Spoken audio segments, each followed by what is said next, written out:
Good morning and welcome to the August 23rd, 2022 closed session of the Board of Education, and welcome back from your summer break.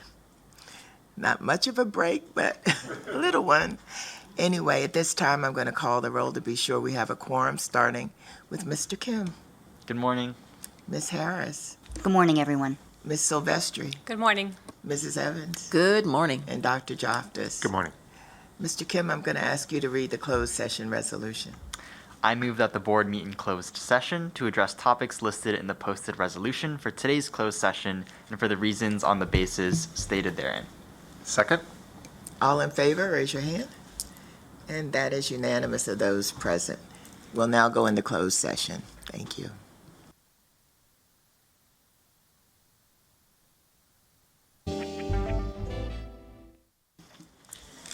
Good afternoon and welcome to our August 23rd, 2022 Board Business Meeting. Welcome to our board members, MCPS staff, and members of our community who are joining us here today, and to those who are watching this meeting via live stream on the MCPS website and MCPS.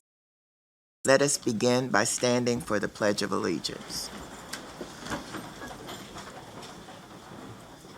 Pledge allegiance To the flag of the United States of America and to the republic for which it stands, one nation, under God, indivisible, with liberty and justice for all.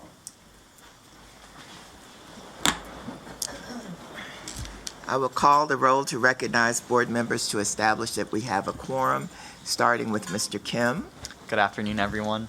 Ms. Harris, Good afternoon, everyone. Ms. Mandrowski, Good afternoon. Welcome. Ms. Silvestri, Good afternoon. Dr. Daka, Good afternoon. Ms. Evans, Welcome back, everyone. Good afternoon. and Dr. Joftis. Good afternoon. We also want to welcome Dr. Pat Murphy and Mr. Brian Hull. Where's Brian? Oh, he stepped out for a moment. There he is. Okay. That's Brian. That's Brian. Before we move forward to approve the agenda, I want to point out an agenda revision that we made late yesterday.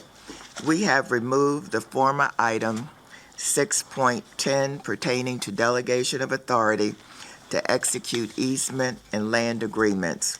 We heard from our community on this issue, and the board has asked for more information before taking a vote. Now we can begin the meeting with the approval of the revised agenda. So moved. Second? All in favor, raise your hand. And that is unanimous. Thank you. At this time, I'll ask Dr. McKnight to proceed. Item 3, Human Resources. All right, item 3 for Human Resources report. Move forward the Human Resources report. Move approval. Second? All in favor, raise your hand. And that is unanimous. Thank you. So today we do have one recommended appointment. I know very different from our previous board meetings. Today we do have one appointment, but we are very excited for that appointment. I bring forward Ms. Heather Dublinsky, recommended appointment for the position of Executive Director in the Office of the Chief Operating Officer. Ms. Dublinsky is joined here with her family who are actually watching online. Yes. She wants to thank her family as well as all of her Montgomery County Public Schools colleagues and mentors who have supported her throughout her career. Ms. Dublinsky has been employed with Montgomery County Public Schools for 22 years as a staffing secretary, administrative staffing secretary, staffing assistant, data management and assessment specialist, acting coordinator, assistant to the associate superintendent, and most recently as coordinator in the Office of the School System Medical Officer. Ms. Dublinsky is honored and excited to join the Office of the Chief Operating Officer, where she will support principals and schools and promote a system of operational excellence. Move approval. Second? All in favor, raise your hand. And that is unanimous.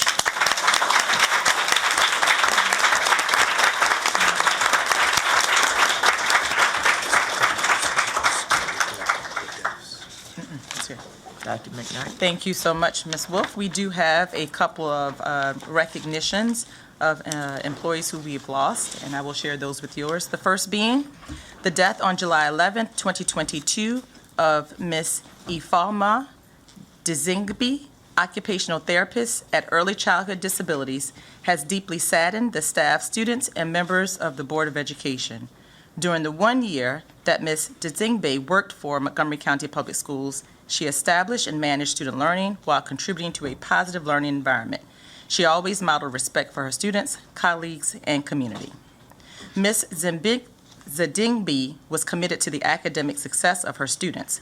Her sessions with students demonstrated her strong commitment to them and their learning. It revealed an in-depth knowledge of her field and confirmed her effectiveness at assessing, analyzing, and adapting her program to each student. Now therefore be it resolved that the members of the Board of Education and the Superintendent of Schools express our sorrow at the death of Ms. Dzingbe and extend deepest sympathy to her family. Move approval. Second. All in favor, raise your hand. That is unanimous. Thank you. The second resolution I have is acknowledging the death on July 14th, 2022 of Ms. Svetlanam Klimchenko, special education paraeducator at Jackson Road Elementary School, has deeply saddened the staff, students, and members of the Board of Education. During the 21 years Mrs. Klimchenko worked for Montgomery County Public Schools, she served as a strong role model for students and contributed to an effective, enjoyable learning environment. She helped build positive and supportive classroom experiences for all of the students with whom she worked. Mrs. Klimchenko was willing to provide support wherever she was needed and always maintained a friendly demeanor. Now therefore be it resolved that the members of the Board of Education and the Superintendent of Schools express our sorrow at the death of Mrs. Klimchenko and extend deepest sympathy to her family. Move approval. Second. All in favor, raise your hand. That is unanimous. Thank you. Thank you. Our next item on the agenda is public comments. Public comments is one of our opportunities to hear the views and receive the advice of community members. Board members will take your comments into consideration, but it is not our practice to take action at this time on issues that are raised. We encourage public input on policy, program, and practices. This is not the proper avenue to address specific student or employee matters, so we encourage everyone to utilize existing avenues of redress for complaints. This is a public meeting, and we expect the conduct of all speakers and members of the audience to be within the bounds of proper etiquette. Inappropriate personal remarks, rude retorts, or other such behavior is out of order and will not be tolerated. Those who demonstrate disruptive or disrespectful behavior during public comments may be asked to leave. Please check our website for information about upcoming board meetings, hearings, and work sessions, including any changes to our meeting start times. We have 6 people signed up to provide in-person testimony. Each speaker will receive 2 minutes. When your name is called, approach the table, speak clearly and directly into the microphone.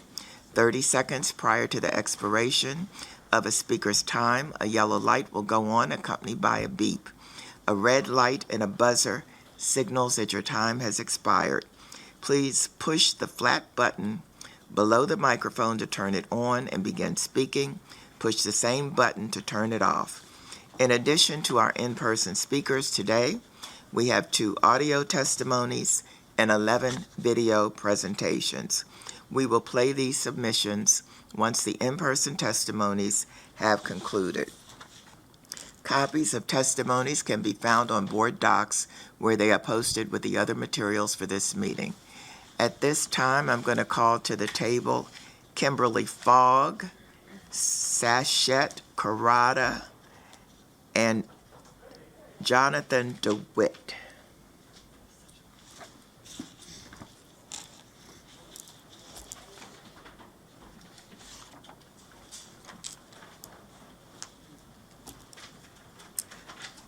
Please speak in the order that I called you. Kimberly Fogg. Go ahead. Thank you. Push the. Go ahead. Are you ready for me to go? I'm sorry. Yes, it's on.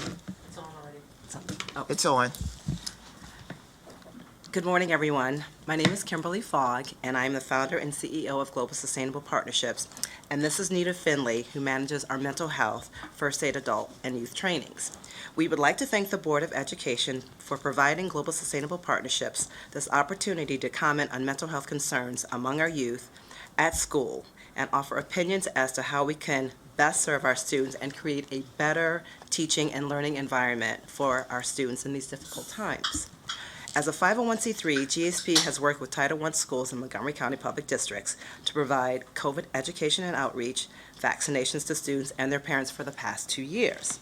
So today we're here to talk about how we can help to improve the mental health status of our youth in Montgomery County Public Schools. The past 2 years' COVID challenges have contributed to the creation of a true mental health crisis for students and pushed the mental health of many individuals to a breaking point, and now has become a state of emergency for our youth. Children are struggling with stresses they've never faced, and they're feeling new levels of anxiety and depression as a result. Furthermore, mental health among teens is a growing problem. We provide mental health first aid training, so we hope to provide this type of training to empower our teachers, school staff, because teachers are more likely to encounter a young person in a mental health crisis than having a heart attack. And training them is critical to teach them how to spot signs of mental illness, give them the appropriate tools to intervene, and help decrease the stigma associated with it. There are over 11,500 teachers, and our goal is to teach 25% of the teachers with training 100% within 4 years. We need resources allocated from you for the teachers to be able to take the training to help our children walk to the road to reinvention, recovery, and healing. Let's remember, first aid sometimes isn't a Band-Aid, sometimes it's us. We thank you for your time, and I look forward to working with you. Thank you. Sachet Karada? May Go ahead. Good afternoon, esteemed members of the board, and thank you for allowing me to speak at today's meeting. My name is Sachet Karada, and I am a student at Poolsville High School. I am also a member of the community FTC team 47 Beavers. The 47 Beavers have operated since 2016 and have participated every year since then in the annual First Tech Challenge game competition. However, we have struggled with being able to cover costs for our robot and operations, such as team registration and competing fees. Our robot is heavily funded by grants and community donations from interested parties, like Lockheed Martin and the Maryland Robotics Center. However, a financial solution like this is unreliable and leaves our team's future in question. This is a problem faced by multiple robotics teams in our county. Teams like Equilibrium.exe have their members pay $1.5K in fees in order to fund their robot, while many other teams such as Helix Hackers and the Flamingos have dissolved since due to the high costs and general instability that robotics poses towards community-based teams like us. This also reduces the inclusivity of robotics, making underprivileged students with a weaker financial background unable to properly have access to the activity. During the Board of Education business meeting back in June, my associates Eckert and Tyler presented a request for increased support for robotics teams. We presented about the benefits that robotics provides to these students and the problems that they face. Since then, we have prepared a white paper document that outlines these issues along with the solutions that we have. Our proposal includes a more in-depth analysis of the issues, including space, cost, and sustainability constraints.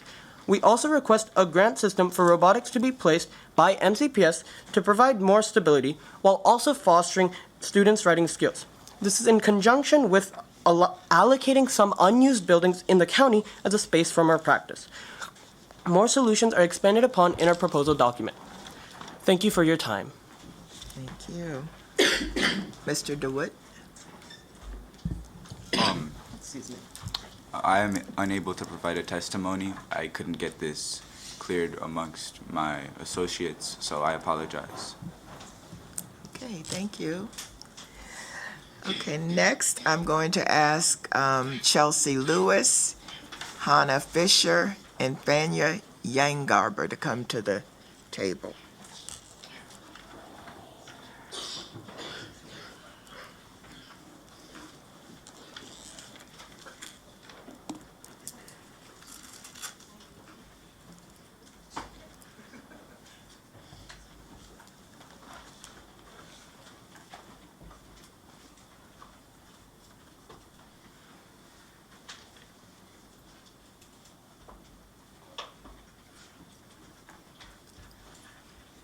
please speak in the order you were called?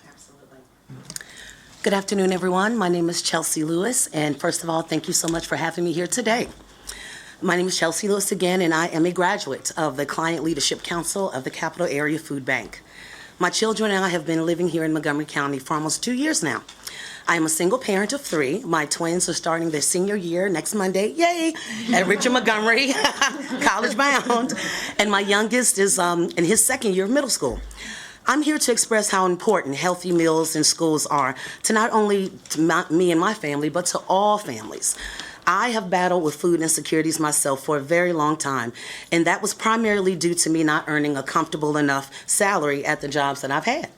I realized my barrier was not having a college degree, because we all know having a college degree equates to higher salaries in this job market. That is why I am in college full-time at Bowie State University in Bowie, Maryland, graduating next May with a degree in history. Yay! And I decided to do this, you guys, so that I can overcome the financial barriers that I have been faced with for years. I've had to depend on school breakfasts and lunches to feed my children, and it is important for all children to receive healthy, tasty meals while attending school. I believe school meal programs are critical because they provide children with the nutrition they need to be able to thrive in school and out of school. A child that does not eat breakfast or lunch, they're unable to focus while in school. I mean, really, who can focus on anything when your stomach is growling? Can you? Because I know I cannot. Because I certainly know that offering these school meals to all children at no cost is a huge step toward ending childhood hunger. I'm very grateful to the federal government for waiving the income eligibility requirements for the free school meals. And now, since that program has ended, it is time for this wonderful, beautiful county that we reside in to pick up the torch and to do the same. Providing these meals at no cost will give all parents the security of knowing. Thank you. We have your testimony. Sorry about Thank that. you. Sorry. Thank you guys so much. Thank you. We have jobs when you graduate. Exactly.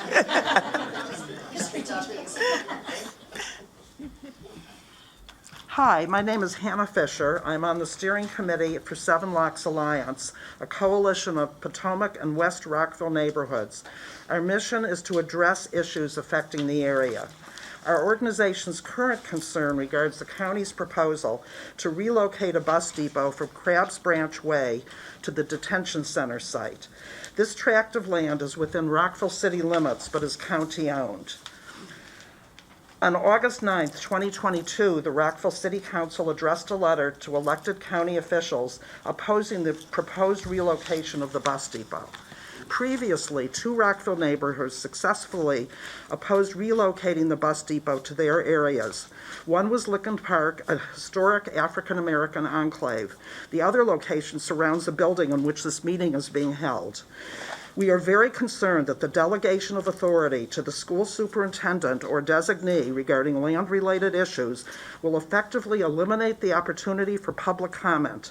The county's legal and facility staff reviews cannot substitute for resident involvement in issues affecting property values and homeowner rights. This proposal suffers from indefinite drafting. For example, what is routine? The resolution only references adjoining landowners once at the very end. In the name of administrative efficiency, the Board of Education is in danger of offloading its responsibility to constituents, sacrificing transparency and democratic processes. Based on the Parents Coalition blog, it shares the position of Seven Locks Alliance. Both organizations regard this action as a tactic to avoid further opposition to relocating the bus depot. Moreover, the depot is only the proverbial tip of the iceberg. Where will the 130 buses be parked that won't fit in the proposed 270 bus depot? What about other land-related issues with serious public implications? Anyway, thank you for giving me the opportunity. And I actually have corrections. You can hand them to Ms. Van Dyke there, right there. Thank you. Go ahead.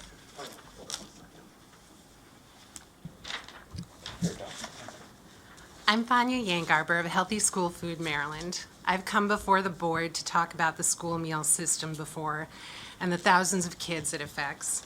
Last time I told you Chelsea's story, and I'm very excited that she agreed to come and tell you herself. So this time, I'll tell you my story. I came to this country before the school meal programs were gutted, which advocates like me have been laboriously trying to restore and improve for decades. I came as a refugee, fleeing religious persecution in the former Soviet Union.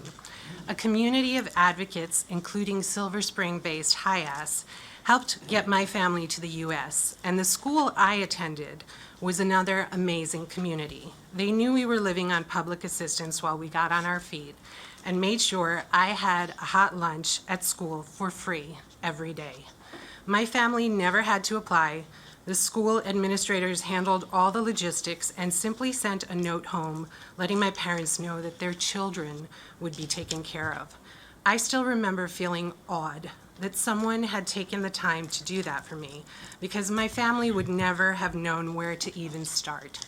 Certainly on a practical level, it made sense for the school to have every child that was eligible for school meals enrolled in the program, because it meant more government funding to purchase and prepare food. More meals meant higher purchasing power and greater efficiency.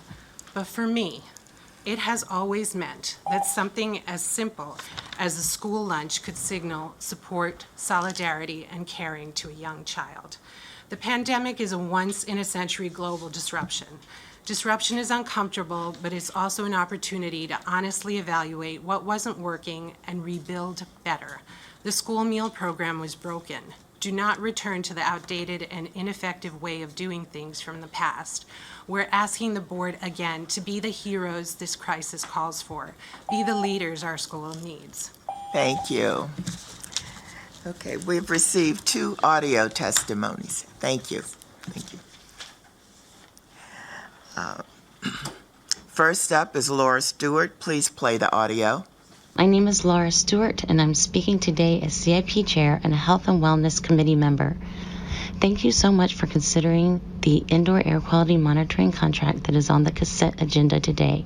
We have been collaborating with MCPS, especially with Seth Adams, on air quality throughout the airborne COVID-19 pandemic. We've had a true partnership resulting in a pilot CO2 monitoring program at Poolsville High School. We are grateful for these efforts and hope to continue partnering in the future. Unfortunately, COVID-19 is still transmitting in the community today. It is not as deadly, but it continues to disrupt lives. We need to do our best to keep children and staff in school and healthy by continuing mitigation strategies when transmission levels are high, including vaccinations, masking, and reducing virus particles in the air. MCPS should continue to use air filters, consider using masking mandates when the community transmission is high, and allow cozy Rosenthal boxes in the cafeteria. We have the tools to reduce risk, we just need to use them when warranted. Monitoring air quality will not only help us reduce airborne virus transmission like COVID-19 and influenza, but it will also detect other potentially unhealthy aspects of air quality. Too much humidity causes mold growth, and even too much CO2 levels can cause drowsiness. The data collected will highlight issues before they become problems and can assist in prioritizing HVAC modernizations. I also ask that the data be made public, which will help build trust in the community. MCCPTA will be happy to assist the public in interpreting the data in coordination with MCPS. Thank you again for all your efforts in keeping the school community healthy. Next is Kia Zhao. Please play the audio. Good afternoon, Dr. McKnight and members of the Board of Education. My name is Kai Zhou, and I'm a sophomore at Winston Churchill High. I'm testifying on behalf of the organization Sex Education for All. After taking health over the summer, I was relatively satisfied with the curriculum. I appreciate the mention of LGBTQ gender identity and the recognition of many forms of contraception. I also appreciated how comprehensive it was into things such as HIV/AIDS, and consent, which are important topics to learn about. However, I was disappointed in sex education in specific. According to the CDC, sex education should address the health needs of all students, including the needs of lesbian, gay, bisexual, transgender, and questioning youth. And there was no mention of LGBTQ sex in the curriculum. It's important to recognize how essential it is to at least mention LGBTQ sex so the people of the community feel heard and represented in their curriculums, especially considering the fact that STDs can spread through LGBTQ sex in addition to heterosexual sex. It's really important to teach. Furthermore, I was disappointed on why it was so pro-abstinence. In this day of age, it's been shown that abstinence-only education continues to fail and cause teen pregnancy to go up. Although other contraception forms were taught, it was disappointing how unbelievably pro-abstinence it was. According to Columbia Health, 2 scientific review papers find abstinence only until marriage programs and policies in the United States ineffective because they do not delay sexual initiation or reduce sexual risk behaviors. Although the curriculum is just pro-abstinence and not abstinence only, the principle stands. However, I really do appreciate MCPS's work in LGBTQ equality in the schools and for the students, and I think just adding it to our health curriculum could be a step in the right direction in the future. Thank you for listening. Okay, we have 11 video testimonies. First up is a joint video testimony from Pia Morrison, Christine Handy, and Jennifer Martin. Hi, my name is Pia Morrison. I'm president of SEIU Local 500, and I'm here today with my fellow union presidents, Jennifer Martin and Christine Handy. The very least you can do in your life is figure out what you hope for, and the most you can do is live inside that hope. Not admire it from a distance, but live right in it, under its roof. The night before the beginning of the school year always brought hope for our students. Hope for a great first day, hope for being with the great staff and having classes with your friends, and hope for what the rest of the school year can bring. It's a feeling that we, even as adults long removed from our first days of school, still feel today. It's that feeling that got me up this morning and brought me to join my union sisters as we speak in front of you all today. This has been a tumultuous time for all of us in public education, whether we are staff or students. We are all adjusting to the new realities of a continuing COVID outbreaks, worsening political divisions, and troubling economic uncertainty. As the new school year begins, communities across the country question whether we are committed to rebuilding for equity and excellence, or whether our goal is to return to a status quo that left too many people behind. At educator town halls and community canvases, those we serve have not been shy about voicing their skepticism about our ability to be the school system our students need and deserve. Superintendent McKnight and members of the Board of Education, we are here because we refuse to accept problems as unsolvable, and instead we are choosing hope. Hope this year we can put behind us a tragic pandemic that has claimed too many lives. Hope that we can again give our students consistent and uninterrupted opportunities for meaningful learning. And hope that we can restore dignity and respect for the dedication and excellence that MCPS employees demonstrate every day in their work to support our young people. If we do not have hope for MCPS and for the future we are working towards, then we are little better than those who are actively working to see public education fail. This school year, we have greater investments in our schools and a new cohort of administrators who are about to lead a school for the very first time. It reminds me of the excitement that I felt as a new principal. I remember that drive like it was a drive I made this morning. There were the cheerleaders cheering and the band playing, and I never thought negatively about the year ahead. I always made a vow to my staff, my school, and my community that it was going to be an amazing year. We make a difference here. I have sat with administrators, both new and experienced, who are excited and ready to welcome students and staff back. The challenges we've faced the past few years have strengthened our resolve. We must make sure that our schools, staff, and students get the support they need. Let's make this the year that MCPS will carefully consider priorities and seek to eliminate some of the unnecessary burdens placed on those working in our system. My union colleagues and I stand before you ready to help establish student-centered, people-focused policies, and programs to ensure our employees can give their best and our students can achieve their full potential this year. We view ourselves as partners with you in ensuring that every young person in our care gets the very best education in a school community that focuses on the well-being of each individual. This school year also presents us with an opportunity to restore morale and repair relationships. This fall, all three unions will enter contract negotiations with MCPS. Our members will be seeking proof of the respect that MCPS has for its employees. The new contract must show evidence that we are highly valued for the work we do to prepare our students to thrive and prosper throughout their lives. Having struggled this year to fill all staff openings, we need to make sure MCPS becomes once again a destination employer. Many have noted that the so-called teacher shortage is a national problem, but this is the wrong way to define the issue. First, as Petula Dvorak recently wrote in the Washington Post, the teachers are out there. They've just had enough of the real shortage that is decaying their profession. Respect, value, common sense, and safety. Second, while it is true that the problem is national, school systems are managed and funded largely by their districts, so the solutions must lie at the local level. Our hope is that MCPS will come to the bargaining table this year ready to make changes that will encourage our members to stay here.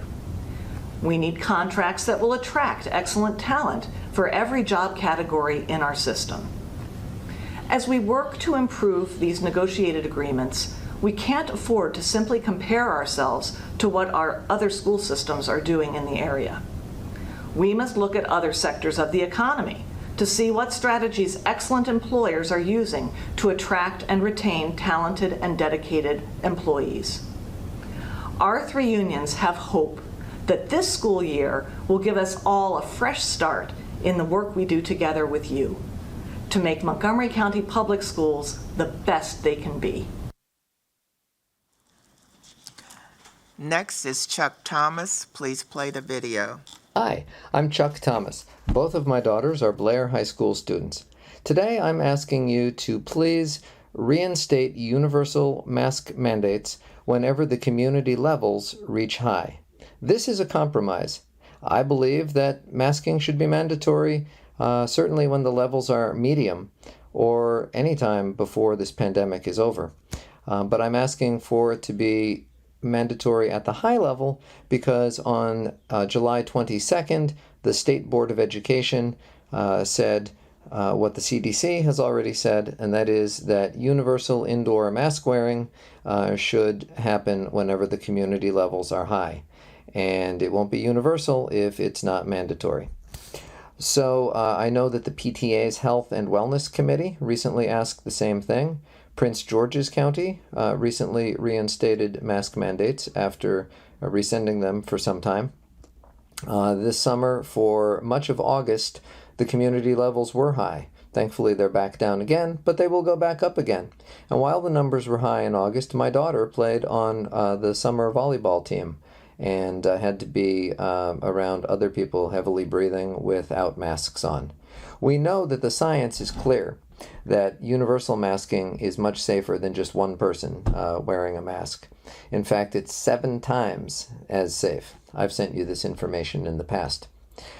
So we would like the clarity and the transparency to make it clear that when the numbers go back up and reach the high level, masking would be mandatory again. There's no reason not to. There was a slate of candidates who ran anti-masking, anti-mitigation, and they all lost with 20% of the vote, the 3 outspoken anti-masking people. So there's nothing to fear by doing so. Thank you very much. Next is Jonathan Thesson. Good afternoon, President Wolf and members of the board. My name is Jonathan Thesson. I'm the parent of 3 students in 1st through 4th grade at Bell Elementary School. I'm testifying today because it is imperative that the board set clear policy to ensure the health and safety of students, teachers, administrators, and staff when the school year begins. Montgomery County's COVID-19 community level status is currently listed as high. The Centers for Disease Control and Prevention recommends that individuals wear a mask indoors in public when a community's transmission level is high. MCPS should follow the CDC's recommendation and require universal masking in MCPS schools. If MCPS does not adopt universal masking, we are likely to experience increased teacher, staff, and student absences, temporary school shutdowns, and significant learning loss. When transmission rates are high, students who are immunocompromised or at high risk of complications from COVID-19 infection are particularly at risk when other children and teachers in their classrooms do not wear masks. Requiring universal masking at this time aligns with MCPS's values of equity and inclusion for all children. Notably, our neighboring county, Prince George's County, has already made the decision to impose universal masking. I also urge the board to set a clear policy for when universal masking will be required in schools. In addition, I urge the board to express its continued support for all schools to offer outdoor lunch to all students on all days when there is not a significant weather event. Outdoor lunch is the best way for schools to mitigate the spread of COVID-19 transmission during the period of day when all students must be unmasked and therefore at greatest risk of exposure to COVID-19. I appreciate that the reopening guide, quote, encourages schools to implement outdoor lunch. But outdoor lunch should not just be encouraged, it should be the expectation for all schools. School leaders should also be supported in recruiting and utilizing parent volunteers to offer outdoor lunch, particularly if staffing lunch is a challenge. Thank you for your attention to these important issues. Next is Kristen Erdheim. Please. I am Kristen Erdheim and have one MCPS graduate and 3 students currently in MCPS. I am addressing concerns around the transportation of athletes for the upcoming fall season. My daughter played 2 sports over the past 4 years and was transported by bus only a handful of times. When buses aren't ordered for away games where there are no public transportation options, teams have 2 choices. Parents leave work early to drive players, or older players on the team drive their teammates. Once my daughter was licensed, she assumed that driving role. She wasn't always comfortable doing it, but she was a captain and felt responsible for her teammates getting to away games. One of her friends actually got into an accident driving teammates home from an away game. Thankfully, no one was injured, but this situation could have potentially been avoided. Do we really want an accident to happen to some of our student athletes before changing the way we transport our athletes to away games? Let's not be reactive, but proactive. Historically, teams used to be responsible for funding their buses, which is why some teams, especially smaller ones, may not have used them. Spending team funds for a bus meant they would have less money available for uniforms or equipment. But now that central office pays for the buses directly, shouldn't there be a system-wide expectation of buses for all away games? Not only will providing buses address the safety issues, but these bus trips to away games provide bonding opportunities for our teams as they spend extra travel time with each other. I realize we have a bus driver shortage and there are only limited hours available for bus transport to athletic competitions, which may not always be convenient to game times. In situations where students must be transported by private vehicle, MCPS should at the very least have a requirement in place for athletes similar to MCPS regulation IPD-RA. Only after my daughter's friend had an accident did I begin to think about the liability our family was assuming when my daughter was expected to transport her teammates. My ask of the board today: ensure buses are the first option for away games. If students are ever needed to transport teammates, follow IPD-RA and require written consent of the owner for the student to transport students and submit proof of insurance. And set boundaries on the distance acceptable for use of students transporting students. Thank you very much for your time. Next is Leah Bradley. I am Leah Bradley and have a current MCPS senior and freshman. I am also a licensed social worker and very concerned about the mental health of teenagers. I am here today to discuss my concerns with every student being able to have fans at sporting events. According to the MCPS Athletic Handbook, spectators must be charged for certain sports games and venues. Other sports may charge admission at the school's discretion. I understand there's a financial impact, but this policy is preventing some athletes from having spectators at any of their games. This is absolutely intolerable and unacceptable. For a school system that prides itself on focusing on social emotional health and equity, how can you in good conscience have a system that prevents families and friends from attending games and showing unconditional support? I have witnessed girls leaving a basketball game at school and getting into their parents' cars. When asked why their parents were not in the gym watching, they responded that their parents couldn't afford to watch the game. There are multiple complimentary passes available to people in the school system, including administrators, teachers, and substitutes. Unless you can provide me with another option, I have 3 proposals. Take your pick. 1, MCPS provides a fan pass to every athlete each season to share with friends and family. 2, MCPS provides all farm-eligible students with a fan pass so that they can attend games of their friends and can share with family. This would likely not have any impact on gate receipts, as it's targeting those attendees who would not be attending otherwise. 3, the community can start a campaign that encourages those with complimentary passes to partner with a sports team at their school and offer to share their pass with family and friends of players to ensure that they can attend games. I, along with other concerned parents, are willing and able to start this campaign immediately so we can ensure that all of our fall sports players have a fan in the stands at least once during the season. Please follow up and let me know which option you choose. Thank you. Next is Cynthia Simonson. I'm Cynthia Simonson here on behalf of MCCPTA. As you know, MCCPTA has a long history of advocating for the safety of our children and the emotional well-being. Today, you've heard 2 public comments asking the Board of Education as part of the reopening of schools to pay attention to the high school athletics program. We're requesting the following adjustments immediately. 1, improve the controls and permissions around the use of private vehicles to transport teams to school-sponsored games. And 2nd, ensure every student athlete has a complimentary fan pass for each game in which they compete, or at least some methodology in order to ensure those athletes have fans in the audience. To the first point, if you have a student athlete, you know the broad permissions you give, providing blanket approval for a child to ride with any student anywhere, anytime through the registration process. At no point do we confirm that the driver has permission of the parent or guardian to drive their peers. And at no point do we confirm with the parent and guardian that they're willing to accept that liability. I challenge you to consider if an athlete is driving a group of teammates to an MCPS scheduled game and there's an incident that results in serious injury to any of the athletes, you will ask questions. So ask those questions now. Let's be proactive in cleaning up these procedures. To the second point, the best game of a 16-year-old's life should be shared and celebrated with the child's support system, whether that be a parent, a friend, or a neighbor. Talk about supporting a child's social emotional health. As a farms eligible student, I was always very hesitant to ask others to spend money that they may or may not have. What a gift we can give with very likely very little revenue impact by extending a fan pass to our student athletes. And finally, I'll remind you, as I did at the July board meeting last spring, Dr. McKnight pledged to conduct an audit of the athletics program based on the concerns our delegates raised to the MCCPTA e-list. 4 months later, as we enter another athletics season, we've seen no specific action on those items. I've included the list in my written testimony, and I urge you to engage in this discussion as part of your oversight to ensure this audit is completed. Next is Caleb Lazar. Good morning, Superintendent. Good morning, Board of Education members. My name is Caleb, and I am going into the 4th grade.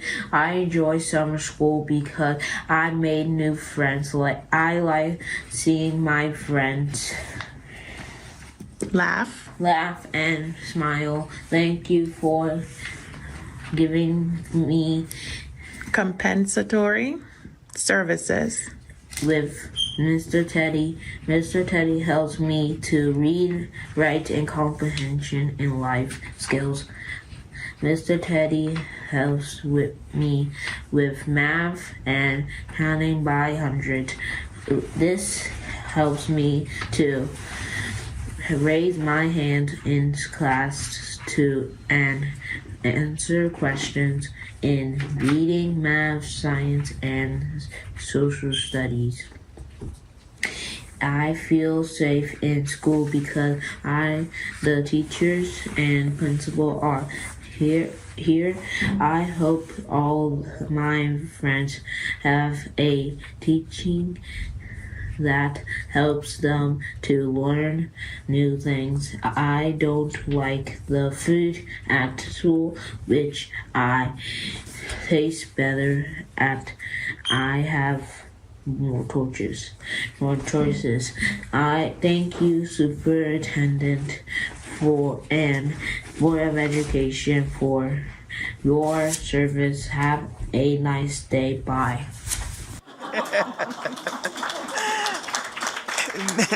Next is Adam Zimmerman. Good afternoon. My name is Adam Zimmerman. My wife and I live in Rockville. Our children attend Bell Elementary School. Since 2020, federal nutrition waivers provided every child in the United States with access to free school meals regardless of family income level. An additional 10 million children nationwide, including an additional 10,000 MCPS students, reap the benefits. Unfortunately, the waivers are ending. Despite severe ongoing economic challenges for families and widespread calls to continue this remarkably successful effort, neither the federal government nor the Maryland legislature has acted. More than 160,000 MCPS children now turn to you, their last, best, and only hope. I urge the board to secure additional funding from the County Council immediately to continue this policy for the upcoming school year. Continuing this support is critical. Food prices have spiked more than 10% since last year, the largest increase in 4 decades. More than 25 million families nationwide are currently experiencing food insecurity, including 60,000 here in Montgomery County. Given the high cost of living in Montgomery County relative to the national average, federal income eligibility guidelines for free school meals do not come close to reaching every child in need here. There's a better way. For a modest upfront cost, we can invest in the long-term health and well-being of our kids. Research shows that free school meals for all children reduces hunger, improves nutrition, and helps kids do better in class. Returning to a more normal school experience would obviously be welcome this year, but an outdated and ineffective school meal system should stay in the past. If we truly value every child's physical and mental health, social and emotional development, and academic success, we should ensure they all have the nutritious food they need to grow and thrive. Free school meals works. Our kids deserve it. Our families need it. Our leaders should provide it. Thank you. Next is Kate Ledoux. Hello, my name is Kate Ledoux. I'm a recent graduate of Wooten High School, and my younger brother will begin his freshman year there next week. Today, I'm speaking in support of Healthy School Meals for All Montgomery, the extension of a free school lunch program for the upcoming school year. As you may know, MCPS served an average of around 10,000 additional meals per day for the 2021 to 2022 school year, showing countywide demand for a universal free lunch. All students deserve access to a lunch at school if they need one, and no student should have to endure anxieties that may come with no longer having access to this lunch, and the financial strain that this could imply. As an MCPS graduate, I can vouch there are more than enough stressors during a typical school day, and students should not be subjected to an additional point of worry. Youth nutrition and food security are also linked to focus and academic performance. By making a lunch available to any student who needs one, the county ensures they can thrive. I am concerned by the major discrepancy between the national free and reduced price meals cutoff and the household income necessary for self-sufficiency in Montgomery County. Many families across the county are above the farms cutoff but below the Montgomery County self-sufficiency standard and may struggle to provide lunches for their children, yet are unable to benefit from farms. Under Healthy School Meals for All Montgomery, if families do not fill out a farms form, MCPS can still gather demographic information from sources like household income information forms. Thus, concerns pertaining to farms applications and school funding should not impede or influence a decision to make meals free for students. Many families are still working to find their footing after over 2 years of pandemic-related economic uncertainty. Financial repercussions of COVID did not end suddenly on the last day of school in June. I believe it is crucial that this program does not end suddenly either. Thank you for your time. I hope you will consider Healthy School Meals for All Montgomery for the fall. This concludes public comments. The next business meeting of the Board of Education is September the 8th. Sign-ups for public comment will open the evening of Tuesday, August the 30th. In addition to the online sign-ups for public comment, we have returned to the practice of in-person same-day sign-ups when space allows. Unallocated slots may be filled on a first-come, first-served basis on the day of the meeting. In order to sign up in person, please arrive at least 15 to 20 minutes before the start of the open session. In-person sign-ups will close 15 minutes before public comment begins or when all slots are filled. At this time, I'll go around and ask my board members if they have any comments. But before I do, I want to say, Caleb, if you're watching, you did a fantastic job, and we want you to know how proud we are of you. So if I see your light on, I will call on you. Dr. Joftis? Thank you, Ms. Wolf. I just wanted to thank those advocates who are testifying on behalf of food insecurity. And I just kind of wanted to raise this as an issue for the board. We've had an opportunity to discuss this a little bit, and I just wanted to raise the issue with the community that the board this past spring, I believe it was, is that right? Passed a policy that will make food available, hot meals available for any student who wants it, regardless of ability to pay for it. In the past, I know the schools have provided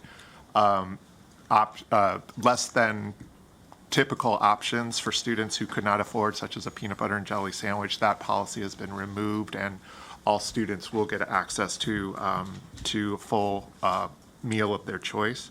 And then also the board, along with the school system and the school's foundation, has committed to making sure that no student, and please correct me if I'm wrong, fellow board members, but this is my understanding, make sure that experience no debt as a result of their meals. So again, students will be able to access a full choice of meal selections regardless of whether they have applied for farms, although we certainly encourage that for everybody who's eligible, because it helps the school system recover Title I funds that helps pay for some of these meals.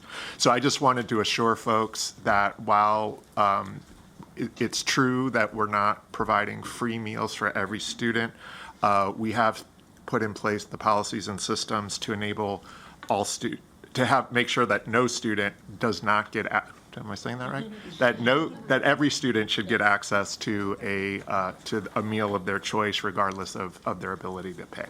Thanks. Thank you, Mr. Kim. Yeah, thank you, Dr. Joftis, for raising those points. That infrastructure of that program is sustainable not just for this upcoming 2022-2023 school year, but to make sure that for years to come, students will continue to have access to meals regardless of their ability to pay for it. And that's really important work. I think that looking at solutions in the long term as opposed to securing funding year by year or maybe just for the year ahead is really critical. I look forward to, in the year ahead, seeing how that program actually does reach students, and look forward to the work we can do to ensure that it does. And thank you to everyone who came out to share their testimony, students of all ages coming out to voice their concerns. Thank you for the valuable feedback you brought to the board. Thank you. Okay, I'm not seeing any other lights. Oh, Lynn, you know what? You got to move the thing so I can see it. Go ahead, Ms. Harris. Yeah, thank you. And I do want to echo Mr. Kim and Dr. Joftis' comments. We were hearing so much in a really thoughtful way from a lot of our healthy meal advocates. And I guess one of my concerns, we're seeing that the system, MCPS, has a patchwork system to ensure any student that needs or wants a meal at school can get it regardless.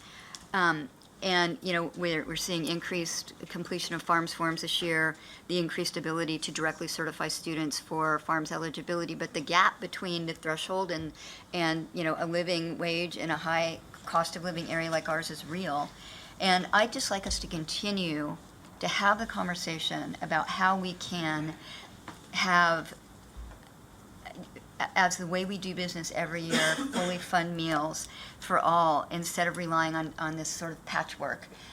Keeping an eye on how we're doing and continuing to partner with the advocates and the allies to come up with really creative solutions. Because, again, not wanting to have this battle to fight every year, but having just a really solid plan in place that is maybe less reliant on a lot of bureaucratic paperwork, because we do know that every student needs healthy food to do their best work. And then the question I have, so I want to thank very much the Beaver 47 crew over here. And would it be possible, they have a white paper to talk about how the system can help support the robotics teams across the county in having a steady stream of funding to ensure they can fully participate in the activities and also the competitions in which they participate, which those are amazing. Would it be possible to get a meeting for these students to discuss their white paper with somebody in Mr. Hall's office or the finance office, so that we can really, it sounds like they've really thought this through, and, let's not reinvent the wheel. Thank you, Ms. Harris. So first, I also want to congratulate the Beaver 47. I had a chance just to glance over the white paper, and I mean, just impressive. I'm actually going to take the time to read it after the meeting is completed, as I'm sure many of the board members will, because you really got into some of the specifics around the need and the benefits in the program. And of course, we want to take the learning that you took into action here and broaden that. So yes, Ms. Harris, exactly what you said is, as a follow-up, I will ask Dr. Pugh to be in touch with you all to schedule a meeting so that we can sit and talk and really think about what are the implications that are in that white paper and how we can appropriately take those into consideration to benefit our students. But again, just your diligence to your work, the fact that you so nicely captured it in this white paper is just absolutely impressive. Thank you. Yeah, and just the last thing, I see a lot of issues raised in our public comment, I believe is really going to be addressed in the presentation, so I really appreciate the way the system has kind of projected in advance some of the concerns and comments that we've been hearing from our communities, and so all of you people who testified, especially those who weren't here in person, stay tuned. Ms. Mandrowski. Yep, thank you. I will associate myself with many of the all of the comments of my colleagues, but I also wanted to ask follow-up after the meeting, if we could get some. I know that we do have money in our budget to help support robotics programs, but I don't know exactly how it's broken up into schools and whether or not these costs in this very well put together white pages is school specific, program specific, team specific, and so, if there's a variance between how much each school requires to participate in the program and things like that, so we could have a full picture of what the needs are. I appreciate that. Thank you. And then I wasn't sure if we were going to be speaking on the issue of the athletics that were raised by multiple people during the presentation of opening the schools, or if that's something that we wanted to maybe comment on now. So let me back up for just a second on the first item. We actually had this conversation in one of the previous board meetings. It may have been a Beaver 47 member that came forward. And we talked a little bit about how we provide their allocation to all of the schools, but it is ultimately up to the school in terms of how they want to disperse those funds based on student interest, based on staff availability, to be able to cover the programs that are provided. But the opportunity I really see in the white paper that the students highlighted is sometimes some of the students in our schools don't actually know the benefit of some of these programs unless they're actually hearing it from their peers. So what I'd like for us to do is just highlight an awareness perspective to our students. And then from there, if our students come forward and say, this is a program that we need, I see some of our principals in the room, I know they always find a way to make it happen. And if they can't financially, then they reach out to us. So I think that is the absolute first step here, is just making sure that is that awareness. And when we look at our schools across the county, sometimes we can look at programs and recognize there are more program representations in certain schools versus others. So again, I think the key point there is awareness. I think we should go ahead and talk about the athletics piece, and then we can. Is Jeff here? Dr. Sullivan, why don't you come on down? Welcome to the table. So yes, that was a similarity there. Dr. Sullivan, thanks for coming up. But I first just want to share, he will talk about this more specifically, but I first want to say I'm so proud of our athletics program. I just have to start there. This year we have over 10,000 students participating in our athletics program, and I want to emphasize the importance of it because in so many different ways, we've talked about this during the pandemic, this is an outlet for so many of our students who are trying to figure out other things that they need to do and other ways that they can engage and participate and re-engage as a part of the community. And many of them find a way to do that through sports and athletics.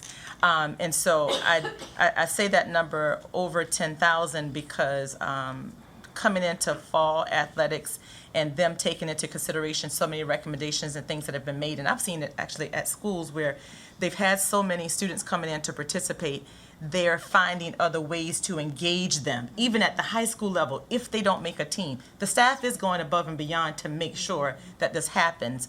And so I just wanted to start with that.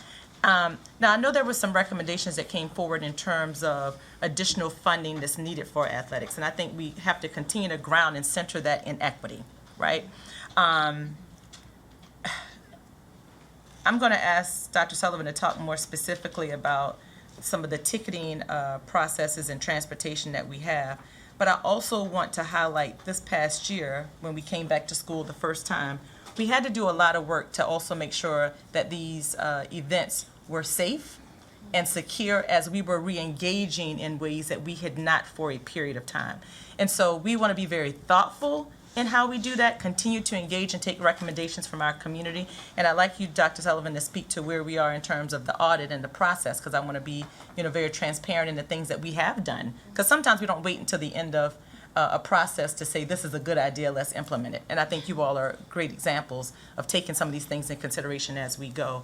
But just to highlight some of the work that we're doing in those areas, I think are really key. But I did want to elevate last year, not at this time, but more at October, we were really talking about some things that we had to do in terms of processes and procedures to ensure we were also creating safe environments at events and such.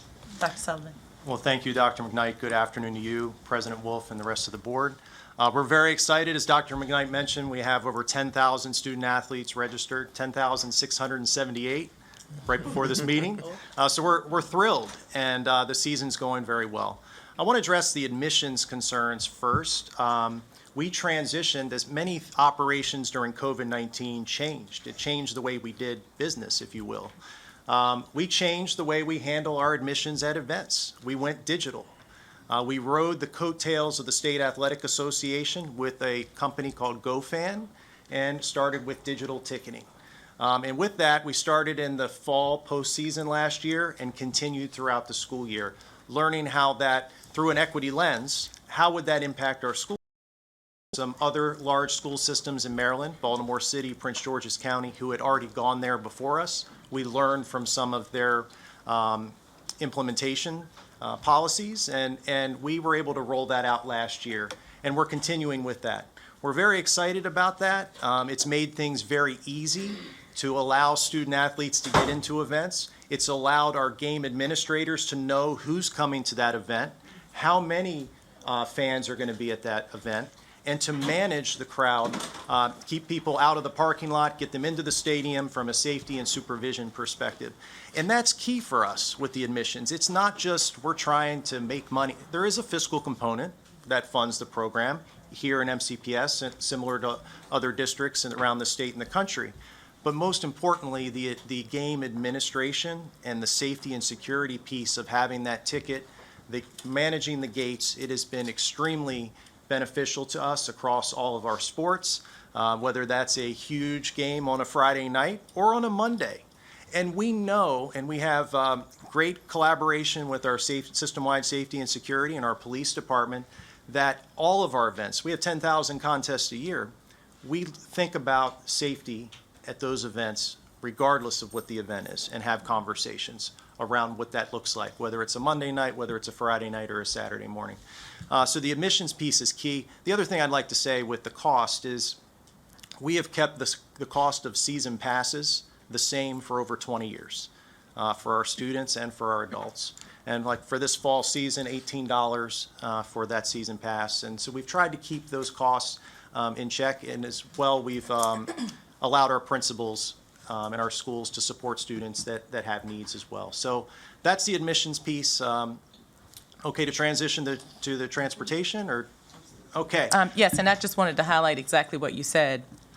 When there are students in our schools who are in a particular circumstance and they need the support for their families and parents, and this is why I continue to emphasize community and the relationship building, it is that we actually want them to be able to say that, I'd like to have this benefit for my parent to attend or whatever it may be, so that one, we're aware and we can support that student, not just in that aspect of receiving support for an additional person to come to a game, but in other ways we may not be aware of.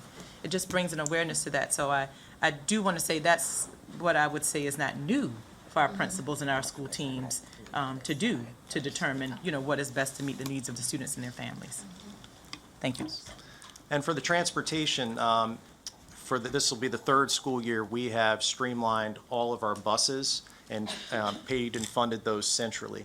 We did an analysis, an equity and anti-racist audit of our program and our financial procedures a couple years ago. And three big things came out of that: transportation, field maintenance, and security.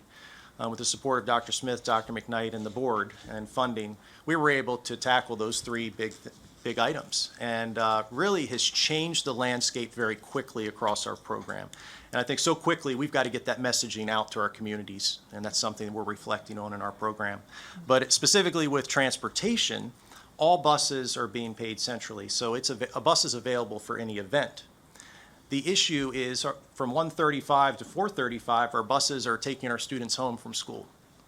So we have to cater, and we try with our game times to do that to the extent possible, but during that window, we can't access buses.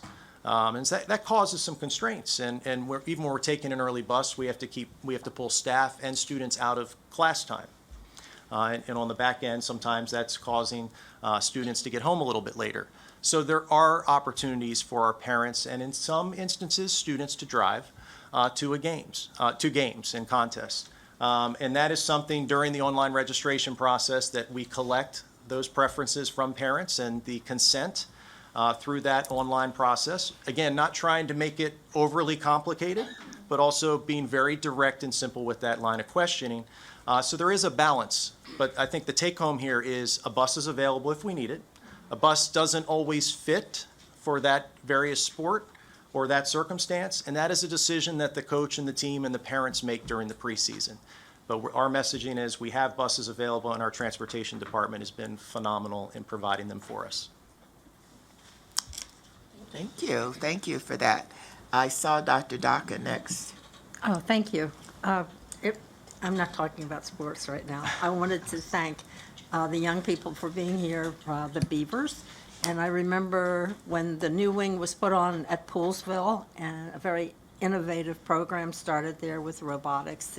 The building actually had places where the students could put their materials, and they designed it. I don't know whether it's still working, but I know that that's what they had planned to do. And of course, Caleb was very refreshing to hear from. And you've already commented on that. And about the food insecurity, we know that that's a problem. It's a concern. We have Education Foundation for MCPS. They raise funds. They get sponsorships. They did provide a huge amount of funding for the students to be able to have meals here.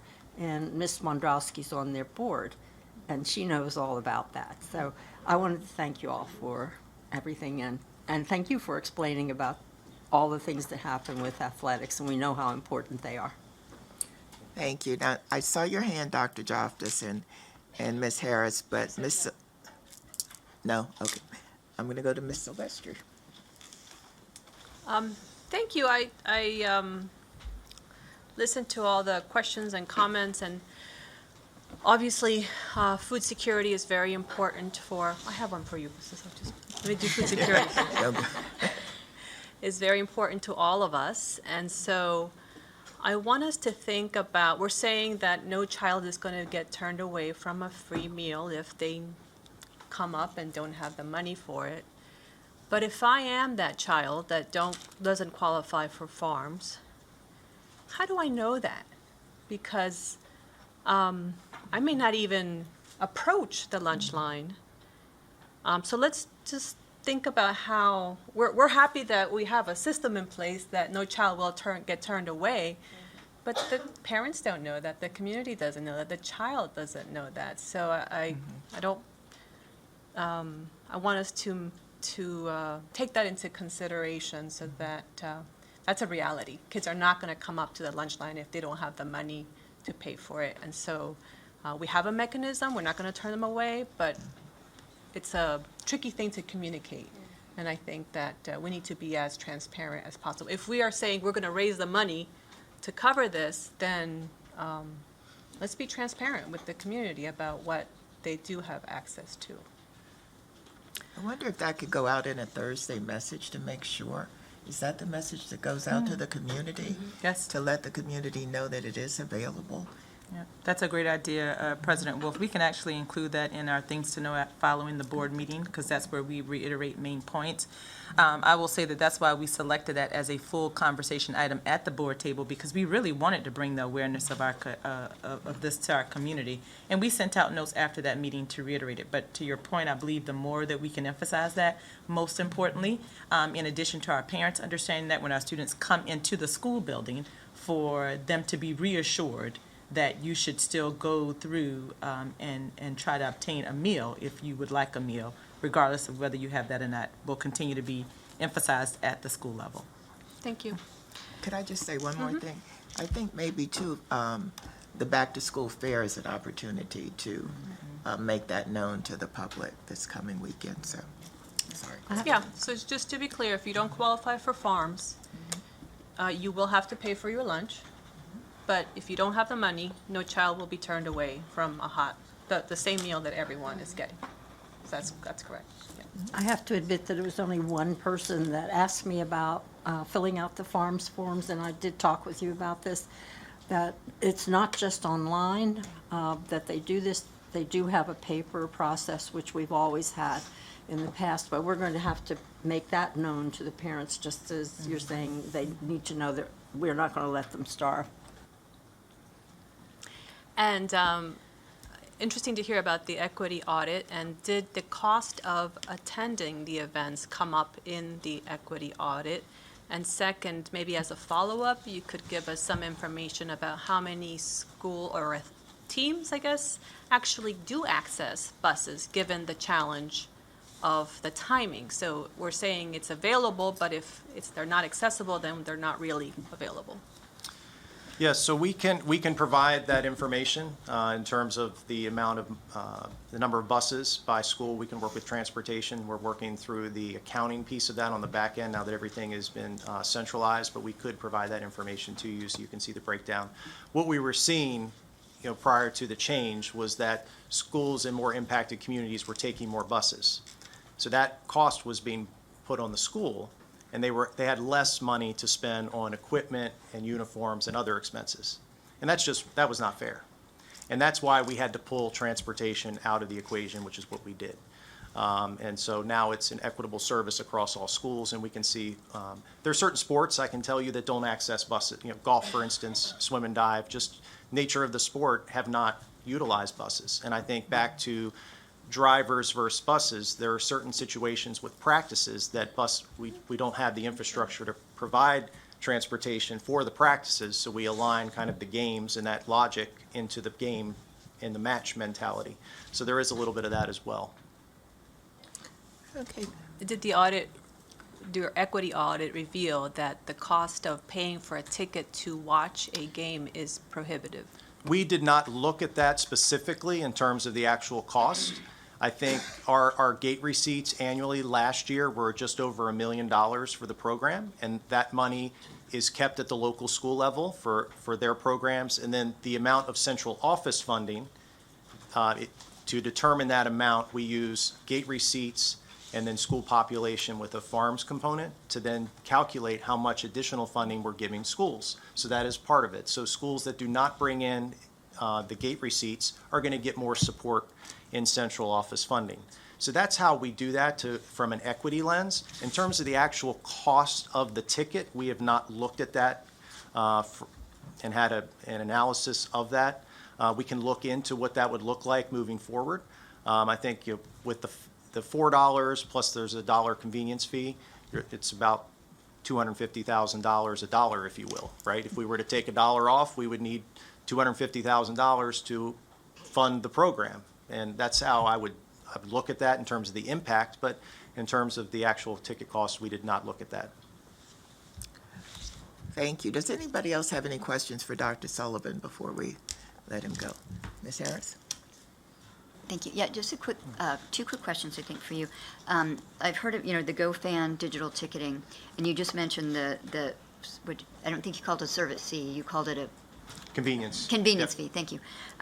So and that way, have ticket prices actually increased by the use of the digital ticketing app with the convenience fee? Or did we reduce the price of a ticket to allow the convenience fee to keep the ticket price the same? So we used to have 3 levels of tickets, $5, $3, $1. We went to a universal ticket price of $4. But there is a convenience fee of $1. So that's in essence a $5 ticket. We did not make any adjustments to the season tickets themselves. We kept those the same across the board. So that's that change that was made. So we can look at, again, the ticket price is something, if we want to have a conversation from the budget aspect, we welcome that. And the season passes that you mentioned, the $18, same price for 20 years, are those, when a parent, I know this wasn't the case when my son was participating, but when a parent goes through the automated process to sign their student up for athletics, are they given the opportunity to purchase a pass at that point, or is it reliant on other sources of information to let them know that that's available to them? It's not something we incorporate in the registration process. That's something after the fact, but we can look at advertising that as part of the registration, and we can make a note of that. Thank you. And then the last question, so it was brought out by multiple of our public commenters about the issue of students driving students. And you've mentioned that, when a parent goes online, or parent or guardian signs up their student athlete, they're asked the screening question about which forms of transportation to games do you provide for pre-approval for, and one of them is to be driven by another student. I don't think, now, again, it's been a couple of years since this applied to me, that in that process, a parent is asked, do you authorize your student to be the driver? And I think that's something that some of our commenters were raising, is that we ask them, what methods of transportation do you authorize? But for those students who are doing the driving, are we asking parents to confirm their permission for their student to be that driver, to provide insurance information and vehicle information? And if we're not doing that, is this something that could also be wrapped into the automated process that parents go when they're signing up their students for athletics? We can look at that and see to what level of information, and we'll work collaboratively with other offices to ensure that that's streamlined to collect information. I'm happy to have those conversations. Yeah, I think it's an important liability safety issue right there. Yeah, and I completely understand that, and I think from an insurance perspective, I think we have utilized a similar form for several years, and when we transitioned to an online registration, we took that opportunity to look at the information that we collect to streamline that in terms of transportation, and also make it not overly complicated for parents, because it is, if you've registered, there's a lot of information that we provide. And so we try to make it as streamlined as possible without overlooking things such as transportation or health and safety, or just the overall permission and risk of participating. Yeah. So we can look at that piece of it to see if we want to elevate the insurance and the language around it. Yeah. Happy to do that. Yeah, yeah. I think our parents would be grateful to know that they are being asked to provide permission for their student to be a driver of other students, but it's also it's a reassurance for our system that we're keeping our eyes on that, because we have all seen the reports of student drivers getting in post-event accidents after athletic competitions. So if we can provide some safeguards or some wraparounds to acknowledge that reality and take a couple of steps, I think that would be good. Mm-hmm. Thank you. Thank you. Thank you, Dr. Sullivan. We're going to move on now to item 5. Dr. McKnight. All right, thank you, President Wolf. We are ready for the presentation of the day, opening schools. I'll ask the teams to start to transition. And if we could pull the PowerPoint presentation up, please.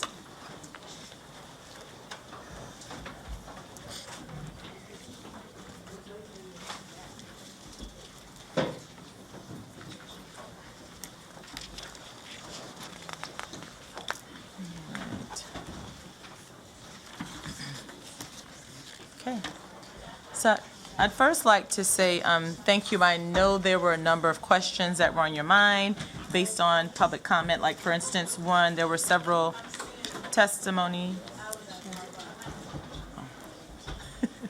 Okay, thank you. We know we were in transition.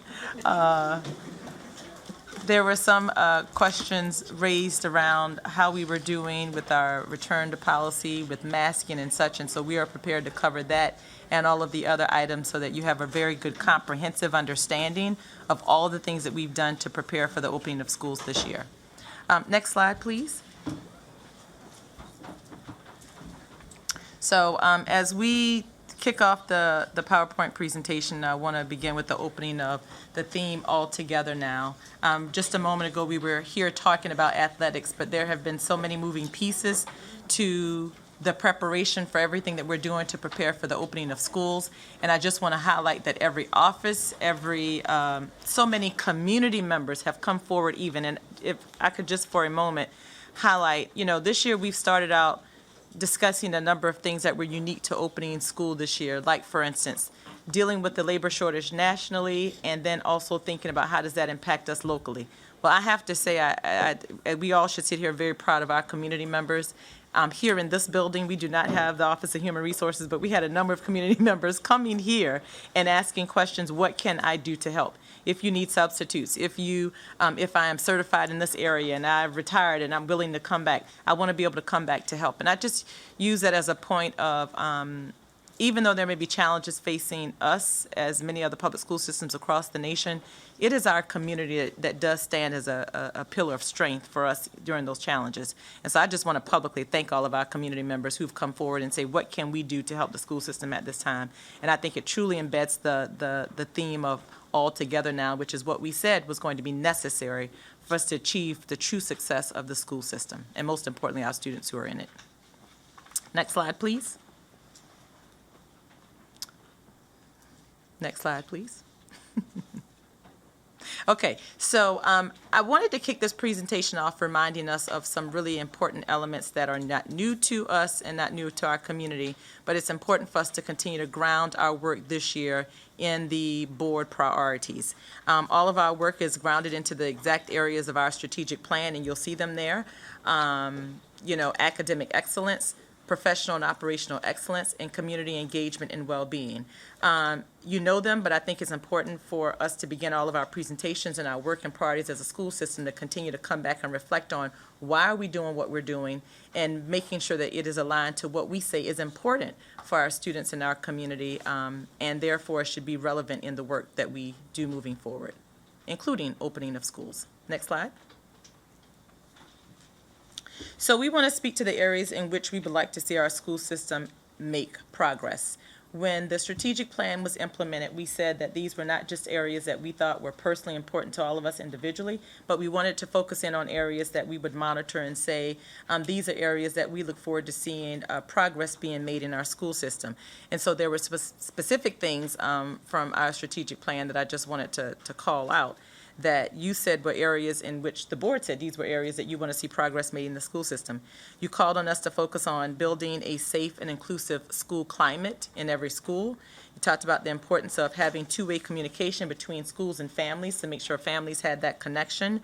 You talked about improving our staff recruitment, retention, and allocations to make sure that we had a not only qualified and certified staff, but staff who understood the importance of caring for our children, and so that would become live in every classroom, given the impact of learning during the pandemic. And you also shared that a priority was ensuring our teaching and learning efforts are resulting in more students demonstrating learning in mathematics and literacy.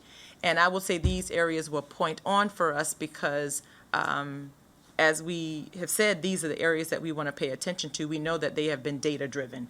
We've been looking at the data over the past couple of years and really looking at, well, what's been the result of all of the programs and things that we've put into place. And so we want to continue to be accountable to exactly what that is. So we're opening this presentation up, and I wanted to share this with you because if you look at our context and roadmap for the year in terms of what we're going to be discussing in our board meetings, I also want you to see the alignment to us being accountable and coming back to say, these are the things that you've said are our priorities in the school system. Most importantly, you want to know what is the progress that we're making in these areas. And so as you look at this slide, and you'll see that our board presentations are playing out in a way to really say what is happening in our 210 schools as a result of these priorities. And this is exactly how we've established how we're going to have those conversations throughout this year. Next slide. Okay. And so today in our discussion, we're really going to talk about the readiness of the board priorities in all of these areas, which are areas that I just mentioned.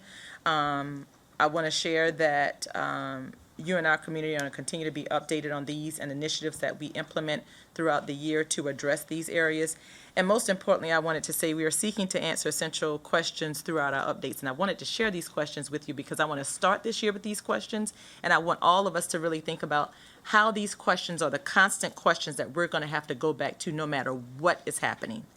The first is, what is the program, policy, or practice that is implicated? Very interesting, we were just talking about a problem we were trying to solve, which is that students are not hungry who need food. We went right back to the policy. The board implemented a policy to address that particular issue. And so I raised that as an essential question because we have to always ask what is the program, policy, or practice that is implicated in the problem we're trying to solve. Next, how is the topic aligned with the board's strategic priorities? That keeps us on course. Third, what are the budget implications? So we're going to have that conversation throughout the year because when we get to discussing what the budget priorities are in December, we don't want that to be new information or new news to everybody understanding why the school system and the board is making the investments in the things that we are saying are important. The fourth essential question is, what is the intended outcome? We recognize that we can come and share initiatives and really good programs that make all of us feel good.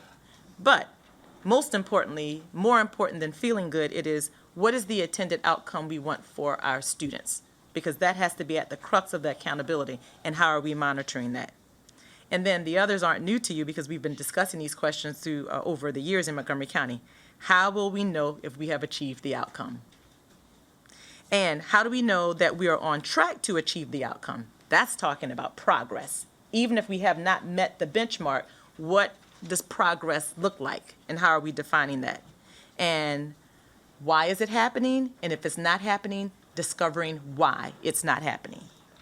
So when we think about those essential questions, I raise those to us because those have to be the questions that we keep in mind as we begin to talk about going into this year, continuing to make sure those priorities are at the forefront of what we're doing. And with that, I'm just going to say we are excited to kick this year off.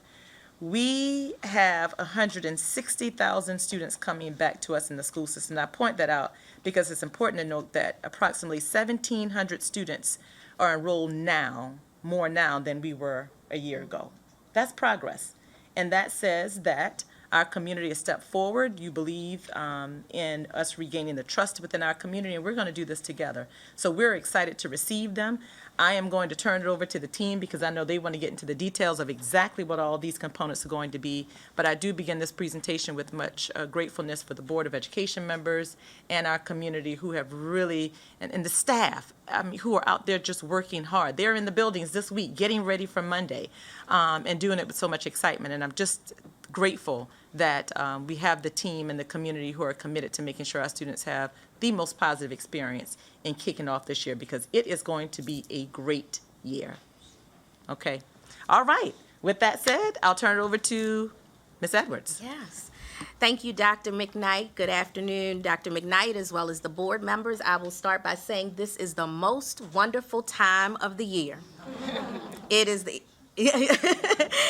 the start of the school year, and we are excited to sit before you today to share with you the immense focus, the immense strategic planning, and the work of staff on behalf of students, on behalf of staff within our buildings and the community to prepare for the 2022-2023 school year. We will be sharing with you our readiness this year through the lens of the board's priorities. You will hear about our work this summer around improving math and literacy rates, building safe and inclusive school climate, supporting two-way communication between schools and families, and as Dr. McKnight shared earlier, improving the recruitment, retention, and distribution of high-quality and diverse staff. You will hear not only from central office staff, but we also have school-based staff here to share their perspective, their readiness, and what they look forward to this year. Next slide, please. At this time last year, we set with great anticipation. We promised that we were going back 5 days a week and in person, and we did. We did that with great anticipation of being back in the buildings and being around one another. What we did not know is that we would be operating in a teaching and learning environment with COVID-19. And so COVID-19 came with being able to operate our schools on a daily basis while still teaching our students, making sure we kept that environment safe, and we had to live with COVID-19 while doing teaching and learning with the overlay of operations. What that sounded like for us was contact tracing, rapid testing, test to stay.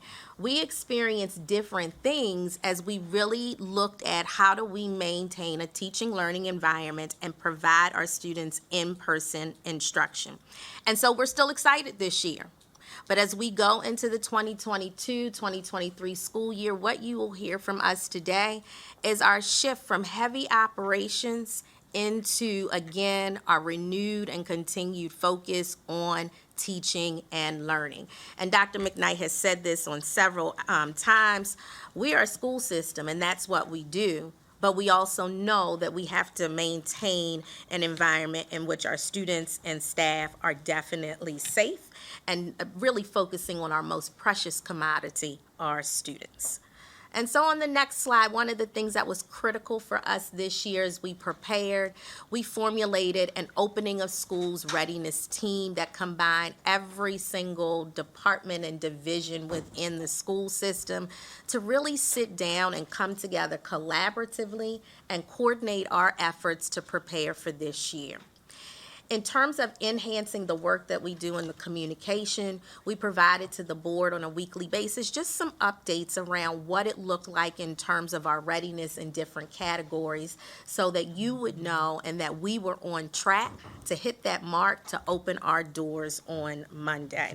And so I do want to thank all of our staff who served on that team. We also had principals on that team as well, and it was really a great experience and an honor to be able to prepare for our students.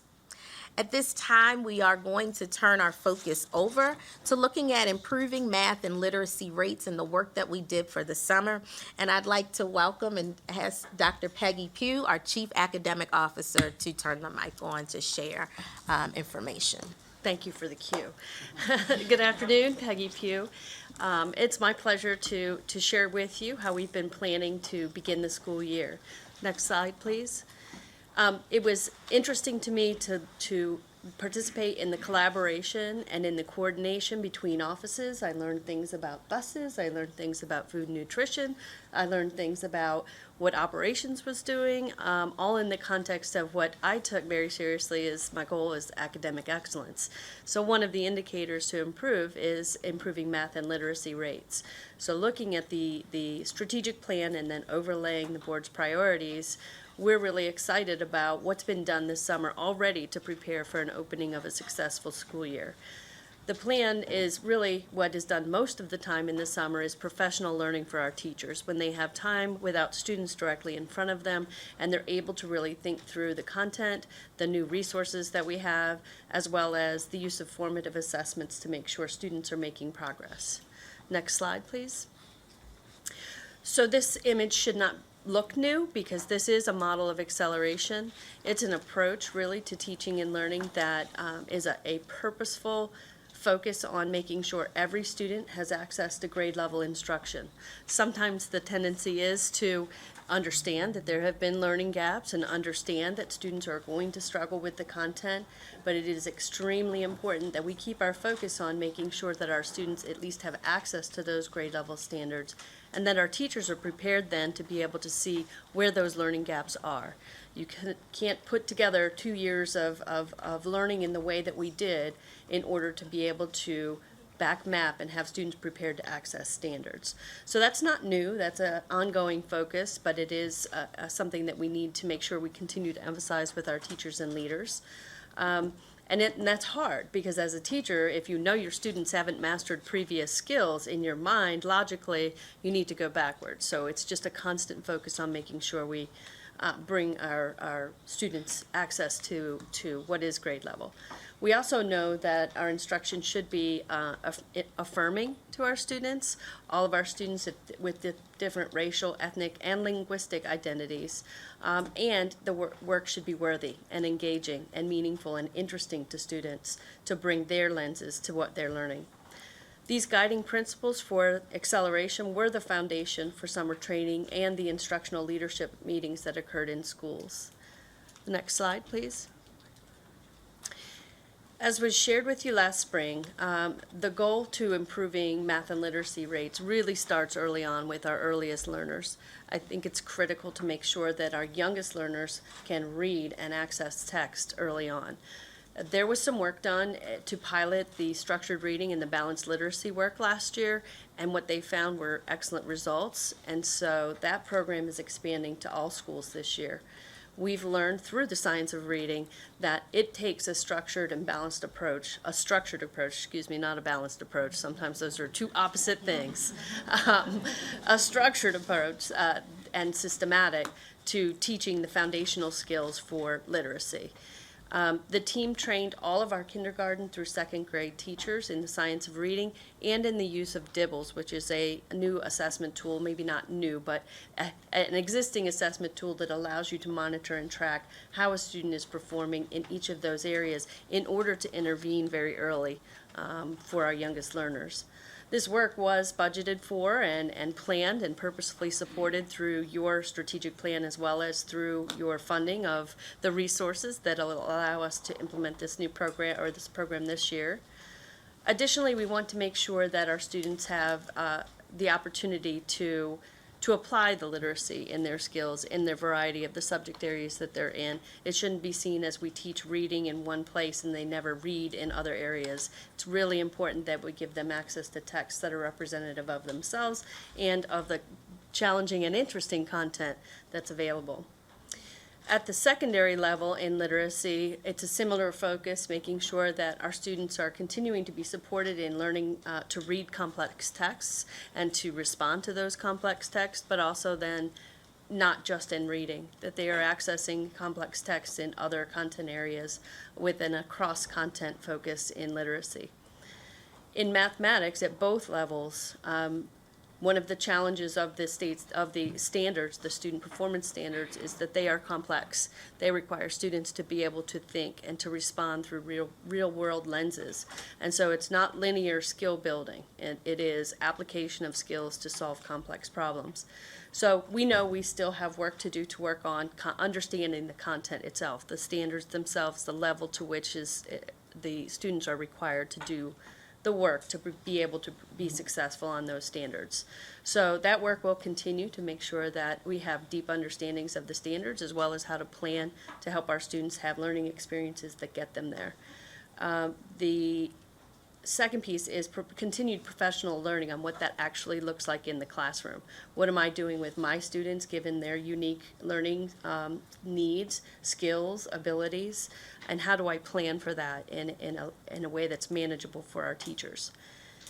This year, we're also going to continue to support for language development our emergent multilingual learners and continue to train staff on the use of the anti-racist instructional practices as we work together across offices to continue to develop a framework for equitable teaching and learning. Next slide, please. The graph here shows the feedback received from staff who participated in professional learning over the summer. And what you'll see, just in a big picture, the teal is this year's feedback versus the orange, which was last year's feedback. So the feedback is much more favorable this year. They've responded that they appreciated the content and the impact that they saw on their future teaching. As of August 15th, over 9,500 staff completed over 12,500 courses, which is pretty significant on their days off. Two of the largest professional learning experiences offered this year included The Leader in Me, which is a social and emotional learning component, where we had over 4,000 staff trained, and then the shift to structured literacy for those K-2 teachers, that over 3,300 staff were trained. We're committed to improving our student math and literacy rates as we continue to learn evidence-based practices and look deeper at the data to find practices that are occurring in schools that are having an impact. Next slide, please. As part of our preparation and what we're sharing, we're excited to have school teams join us today because they're the ones who are actually doing the work with our students.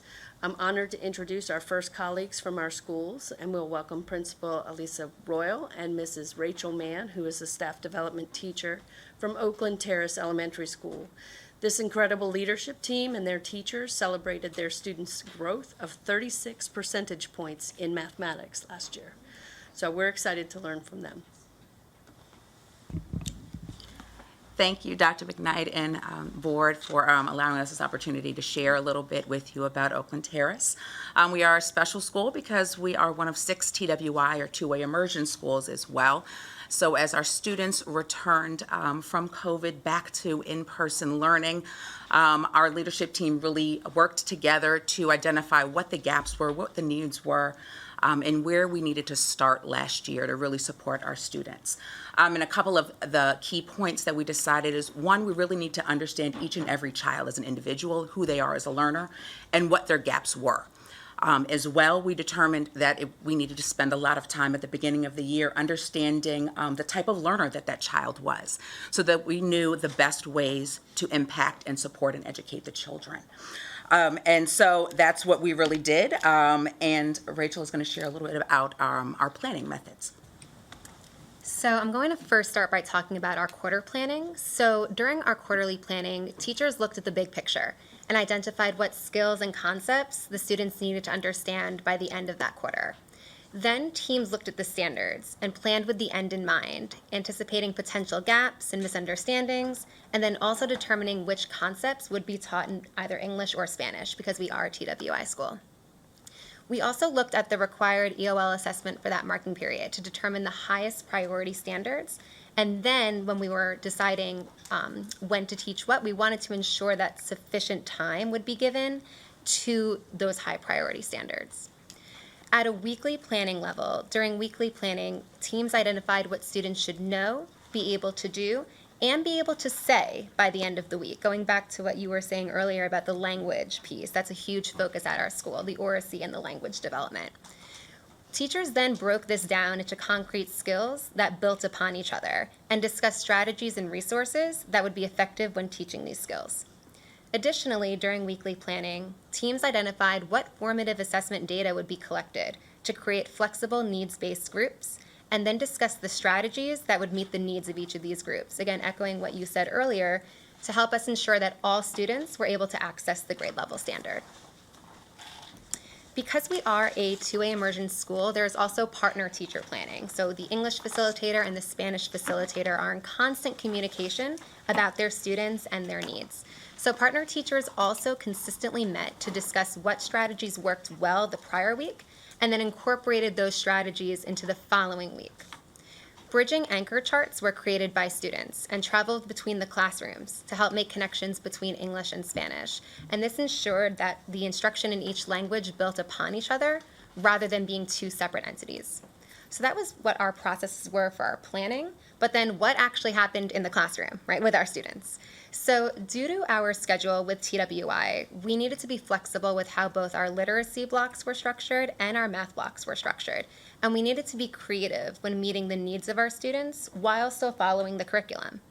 As previously stated, we used daily formative assessments to create flexible needs-based groups and then provided differentiated instruction to meet the needs of the students in each group.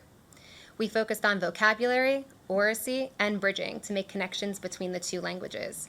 And in both literacy and math, students worked with each other to explain their reasoning, allowing them to facilitate their own learning. And there's one more. A few other pieces that we implemented last year, we used our CARES Act to have a really focused after-school math program. that use the curriculum and the standards, but in a fun, tangible way. So our students were able to work both in English and in Spanish after school, developing and continuing to develop their skills. We used iStation, which is provided to the TWI schools from the TWI office, which provides an online programming that gives independent practice for our students.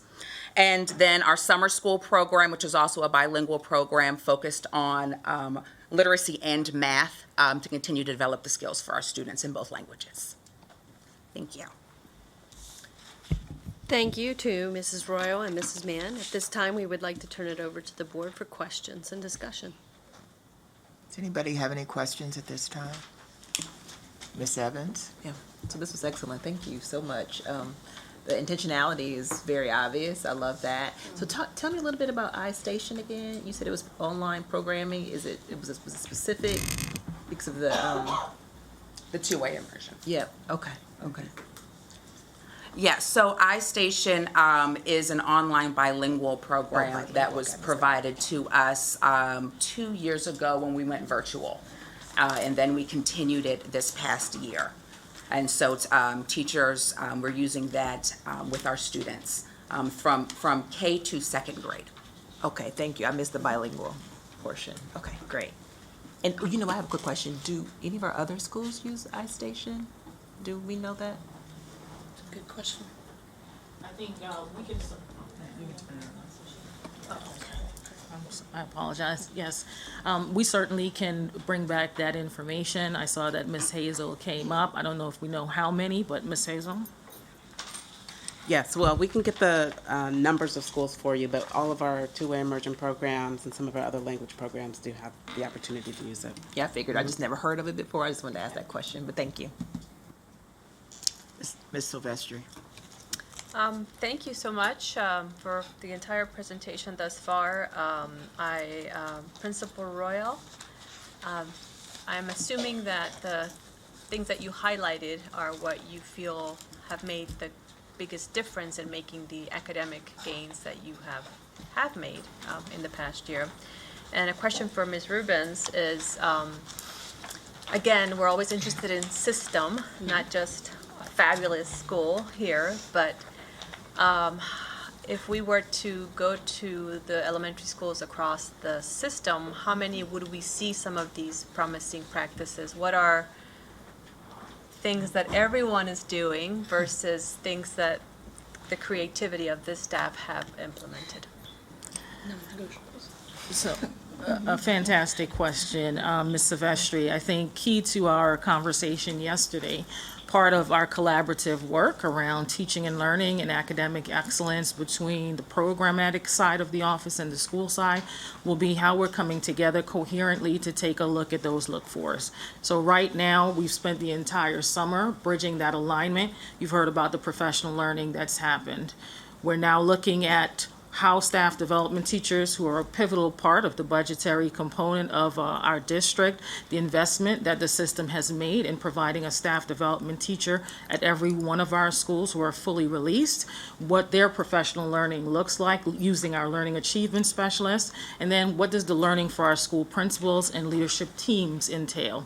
And so we'll have two pillars along the lines of leadership enhancement and school improvement processing, so that there are some things that we want to say to our schools, yes, these are things that we are expecting to see across the board so that we do reach that scalability, and we're not bringing to you distinct schools who are doing great things, but we're scaling across the system so that the system's return on investment is evident in our student achievement outcomes. Can I have a follow-up question, though, just for Ms. Rubens to Ms. Silvestri. We haven't had this program very long, I know, and most of the time you've been in COVID, so I must say I'm very impressed with your math percentage increases. So when will we expect an evaluation of the program in general across our schools so we can look to see where we can scale up and what's really working? You were reading my mind. That's what I was going to say. So even though this is one school presenting today, when we do take a look at the evidence of learning data and schools that are making great gains, particularly amongst our emergent multilingual learners, two-way immersion schools are starting to rise to the top. And so we are in the process of doing an evaluation with Center for Applied Linguistics, or CAL, and so they're working with us and the Office of Shared Accountability to take a look at the data and to do a formal evaluation. So we will be coming back to the Special Populations Committee to share that information with you all.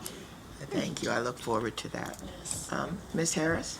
Yep, thank you very much. I have a quick question for you, Dr. Pugh. When you were talking about looking at the curricula that we're using at both in literacy and math, elementary and secondary schools, and we've committed as a system through our anti-racist system work and our diversity inclusion work, not only to make sure that students see themselves reflected in the people who are in their schools with them every day, but also in the content that is taught. So do we have a bit of a feedback loop? Because I hear from students saying some of their courses, they do see that influence, that enriched in diversity and inclusion, but not all. Do we have a feedback loop built in for students to share with us when they don't feel like they're getting that piece, that inclusivity piece? I was here at a board meeting when I heard students speak to that, but I'm also excitedly waiting for the anti-racist audit, because I think that was a huge vehicle for students to share their voices and should give us some insight on particular areas. It's usually about, in particular courses, the multiple perspectives and how the content is delivered. So I think there will be continued work to be done on that. So that's the big picture. I don't know if you have anything to add. Yes, that is the big picture, but our supervisors in a lot of our content areas, particularly social studies and literacy, meet with students, particularly our student leaders, frequently throughout the school year to get that kind of feedback. So as we are looking to evaluate our program and particularly update our resources, we are using that feedback. Thank you. And then Mrs. Royal and Mrs. Hahn, Mann, this goes to you, I think. Fascinated to hear you were talking about using sort of daily and weekly formatives so that they can do flexible needs-based grouping. And so it sounds like that's a very fluid way of grouping and regrouping students on an ongoing way? Yes, exactly. And I think, that's critical, right? As a teacher, not assuming, but making decisions based on concrete data. Yeah. And it's, what a student might struggle with one week, the next week, it might be a concept that he or she excels with. Mm-hmm. And so rather than having set static groups, they are fluid and changing daily. Okay. Yeah, fascinating. And just a quick so this goes, I think, a little bit to Ms. Silvestri's comment earlier. So we have 6 TWI schools. Do you all have like a TWI PLC, and you meet and chat and share and brainstorm? Yes, absolutely. Monthly, we have meetings, and then the principals are in contact all the time. In the TWI office, I think they're even coming to my school tomorrow. They are available all the time and have been a wonderful resource to us in our schools throughout the pandemic, and now especially. Okay, that's amazing. And I'll apologize for all the acronyms.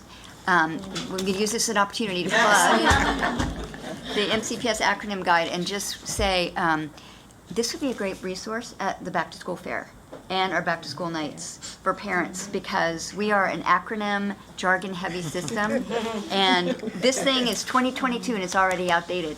But having these available for families in multiple languages, I think would be huge. And the print shop at Stone Street does such an amazing job with these. So anyway, love my acronyms.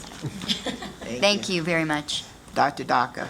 Yeah, congratulations on the 36% increase, I guess, literacy and math.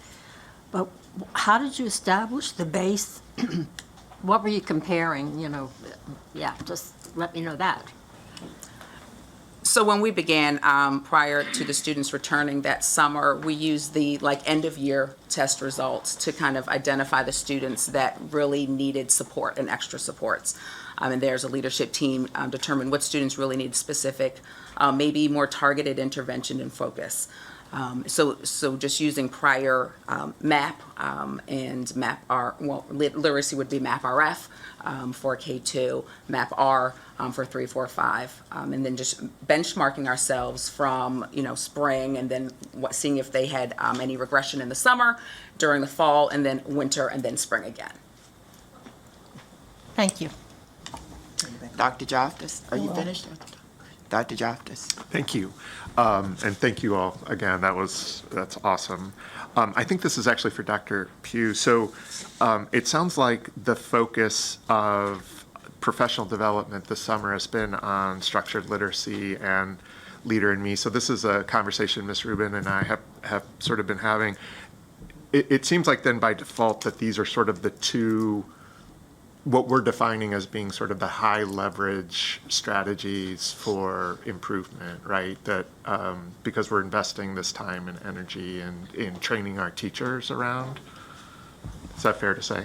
It's fair to say. Okay, so I guess my question then is, there's one of the questions of sort of our guiding questions is around so how do we know that those two, since we're investing a lot, we're believing that those are what's going to move us into new territory. How do we know that that's going to be implemented successfully and that we're continuously providing that ongoing support?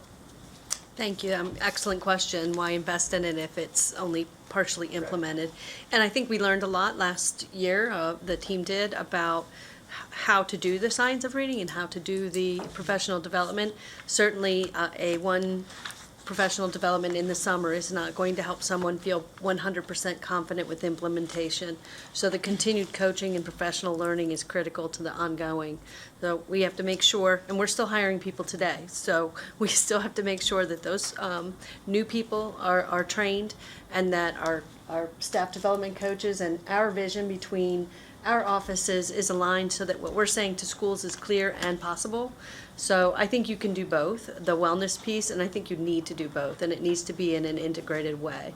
So I would say those are two of the strategies. I think a third strategy is to make sure that we are clear ourselves in what we're asking teachers and leaders to do at a school, and that it comes out and then we are able to support that work. Dr. Joftis, I wanted to address a part of what you were saying, to thinking about those two strategies, measuring how do we know whether they're being effective or not. And implement it. So there are two areas that we're looking at that really will define implementation and the success of it or the non-success of it. And one is to be able to collect some qualitative data on how the staff sees this being appropriate or helpful to them in their craft. That comes through a qualitative lens. That's always the way that we've looked at professional development, and knowing that was going to be importance of it because it needs to feel of value to people. The second part is being able to look at what is the impact on student learning. That's the second part. And so being able to look at, for these high leverage strategies, collecting qualitative data, which is the perception of the impact on the practice, ultimately for the teachers and others implementing, and then looking at what is the actual outcome for the students, is exactly how we measure all of these leverage points. And I would imagine, only because I've been around Oakland Terrace for a while, a big part of it is, I know, and I can just speak to this from working with them over the years, their teachers are very much invested in the professional development and collaboration that they do with one another. If we were to walk into a building and say, as Central, we're going to require teachers to participate in the professional development, what I will say I've seen and witnessed at the school is the teacher saying, oh, we have to have this. This is a part of how we work. The work that we do together in our teams and our grade levels to actually implement these practices are really important. To us, that's investment from them. And once we have that investment from them, we then can allow them to be able to capture the data on why these high leverage practices are important and how it brings meaning to their implementation. But then it has to say, the question then becomes, so what do we see happening with students? And I think their story says both essentially lead to success in this case.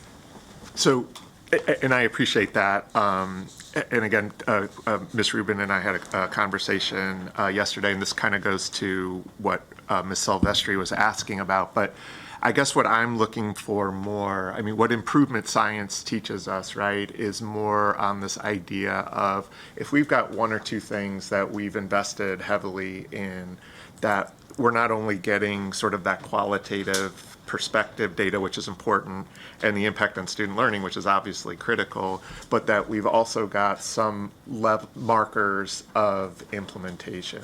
So we've got a great model, right, of implementation, and so how do we define the indicators of implementation? And I'm talking like 2 or 3, right? So maybe it's that all teachers are using the flexible grouping, right? To me, that's an indicator that we need to be looking at right away, because it's a tough thing to do. Like what you're pulling off is an amazing thing, right? So how do we make sure that if that's one of the critical success factors for making this happen, how do we know that, I'm just using this as an example, maybe there's another better indicator, but how do we know that flexible grouping is happening in schools as we're scaling it, and making sure that we're getting them supports so that we know that if we're not making that happen, that we shouldn't expect to see the kind of outcomes that you all are getting later in the year, and just being very strategic around that. I just Thank you. Go ahead. No, go ahead. Okay. Go ahead. At the risk of stealing my own thunder, because we are going to, jokingly, we are going to talk about Leader in Me, but I do feel like the implementation markers there will be around the implementation of the MTSS, which is that multi-tiered student support system, where we'll be able to track that, and I'll get a little bit more into detail. And I think part of the professional learning this summer around how we create that look for us when we're going into school. What are we looking to see in reference to the application? And I think we have in our conversations talked about that application gap as a way of how do we create that rubric, that system that allows us to gauge that throughout all of our schools. Thank you, and I'm sorry, one last question and then I'll stop. I'm just curious if you all, in doing such an amazing job of implementing, again, what's a very difficult thing to pull off, if you sort of consistently are tracking the number of your classroom, the number of your teachers who are doing that successfully on like a daily or a weekly basis, I assume the answer to that is yes, right? Do we have the actual numbers? No, but we do. We've established a school-wide look for. Yeah. So when we do team walkthroughs, those are the pieces that we look for in our students' academic program every day. Okay, you want to continue? We do want to thank the Oakland Terrace team, Dr. Pugh and Ms. Hazel, for sharing with us around teaching and learning, and it was perfect for us to start off that way. As we transition, and thank you for the discussion, we will be moving on to the next priority of safe and inclusive school climate. And here we will take a look and hear from Dr. Kapunen, Ms. Rubin, myself, and then one of our school teams from Magruder High School as well. So good afternoon, board members, Dr. McKnight, and to our community members watching from at home. My name is Rochelle Rubin. I am the Chief of School Support and Wellbeing, and here and excited to talk about the opening of schools and how we will create safe and inclusive school environments for all of our students. I think it's so important that we certainly began with the academics, and when we think about our district and the work that we've embarked on around well-being and safety and security, actually leading the nation and putting behind our our work the actual investment, the budgetary investment, to ensure that when we say that student well-being is not separate from academic student outcomes, that we actually have the structures in place to make that happen. And so we're excited because this part of the presentation really builds on some of what you've heard already about that academic excellence, and we will unpack for you now, how does that look like, right? So that students enter into each of our school buildings feeling safe, accepted, in their full humanity. And so we will talk about this through the lens of wellness, health, and safety. Next slide. So when I think about wellness, we thought that the best way for us to really enter into this conversation is to take a look at the extensive and intentional work that has happened at the International Enrollment Office in creating a wellness center. So the district put into our budget the investment of a newcomer coordinator, which was a fantastic collaboration, I don't know if you recall, between MCPS, HHS, and the county council when we talked about how do we create a system where our agencies are connected around wellness for our students. And certainly as we've experienced growth across our county, welcoming in a variety of new students and families to our county, how do we ensure that that's done in such a way that they have a platform, a jumping off place to begin with, that's solid, that's supporting, that's nurturing? And so we had some challenges in that space earlier that the board called our attention to, that community members called our attention to. And not only did we back it budgetarily, but we also put in place the infrastructure to support a welcome center, and this is just the beginning of this great work, where we will be able to really take a look at giving our students a concrete way to begin well in our system. And I do want to take a moment to thank, if you look around the boardroom, the team that's responsible for much of the work that you will see here today, and the appreciation that goes out to them for what they've put in. So when we think about the international admissions and enrollment, over 500 of our staff members trained on trauma-informed practices, how to really welcome in students, how to give them that opportunity to connect with their new schools and their community and meet the needs of those families. Our parent community coordinators have continued to be instrumental in this work. Later you'll hear a little bit more about their work with Parent View, our collaboration across office, and ensuring that not only are we offering trainings for our parents around Parent View, but within the languages that they speak. And finally, when I spoke of some of the challenges that we experienced, you'll see here, we've actually created a data system that has allowed us to increase our student enrollment in international enrollment and admissions by 50%. And I will just say, I don't think you got as many emails this summer as last. And I think that's illustrative of the work that we've done intentionally. And you can see how our numbers look there from 2021, July and August, to currently now 2022 and 2023 for our school year. And so the Parent View and Synergy connection has allowed us to really process in a meaningful way and get our students into the school buildings and enrolled. So next slide. So as we think about the important factors of safety and inclusiveness in our schools, we also are partnering very closely with our new Chief Medical Officer, Dr. Patricia Kapunen, and she'll walk us through the health intersection of this work. Good afternoon. My name is Patricia Kapunen, and as Ms. Rubin mentioned, the health and wellness of our staff and our students is absolutely critical for a safe and inclusive environment, and really a precondition for being able to renew our focus on teaching and learning. I am thrilled and honored to be able to bring my medical expertise, experience in community health, and clinical operations leadership to this mission. And I'm going to start by highlighting some of the other partnerships we have with the Department of Health and Human Services. You've heard a little bit already about international student admissions, but we coordinate with them. They're our public health authority as well as our partner in providing student health services in our schools, but also many health services and supports outside in our larger community. So in terms of strategic planning, not just for COVID-19, but maybe other public health threats and population health missions that we may have, and in addition to our school-based health services, the very important task of school immunizations, childhood immunizations, not just COVID immunization, is just critically important for protecting child health, and something that for generations has been a proven population health measure, and something that all pediatricians are a little bit worried about, as there has been missed care during the pandemic. District-wide coordinated crisis response and health and wellness special initiatives that target not just our students, but our staff who keep our school community going. Educators, administrators, other leaders, and the staff that provides their expertise on so many levels to keep our kids safe and to ensure their education.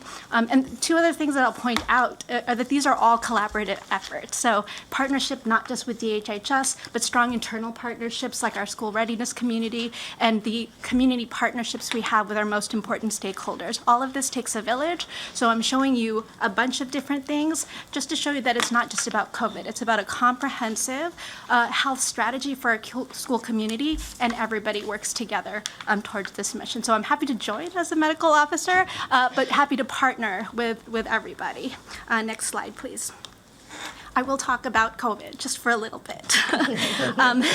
So one guiding principle is that COVID-specific mitigation strategies that we've heard a lot about in this pandemic and had important testimony about today from our community have to be layered on a very strong foundation of core health strategies. So really good infection control that we've been more intentional about. This morning, I was talking with Principal Starr from the Longview School, and she was sharing that there are so many things that we have started to do that we just need to keep on doing, things that we weren't intentional about. How we manage, for example, tactile learning tools and how we sanitize them. There are so many things that we've learned that we can continue to practice to protect our community from infectious disease in general, not just COVID-19.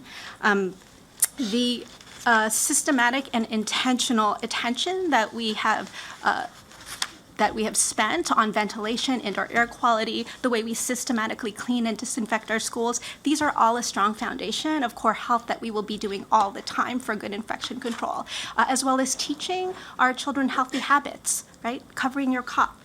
That stuff never expires.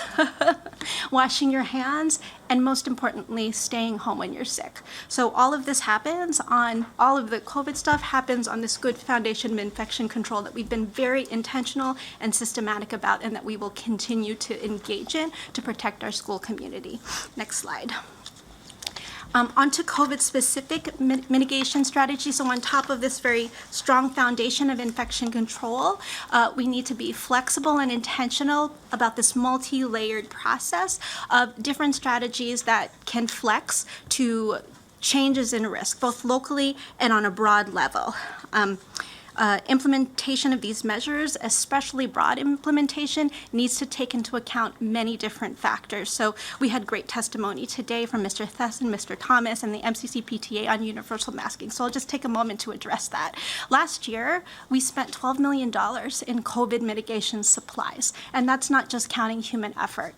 $4.7 million was on masks alone. So that effort was reimbursable by federal funds, but I share it just to demonstrate the scope of this mission, right? A program of this size must be managed equitably, responsibly, with transparency to the community. A program of this importance must have defined and measurable outcomes that are meaningful to everybody.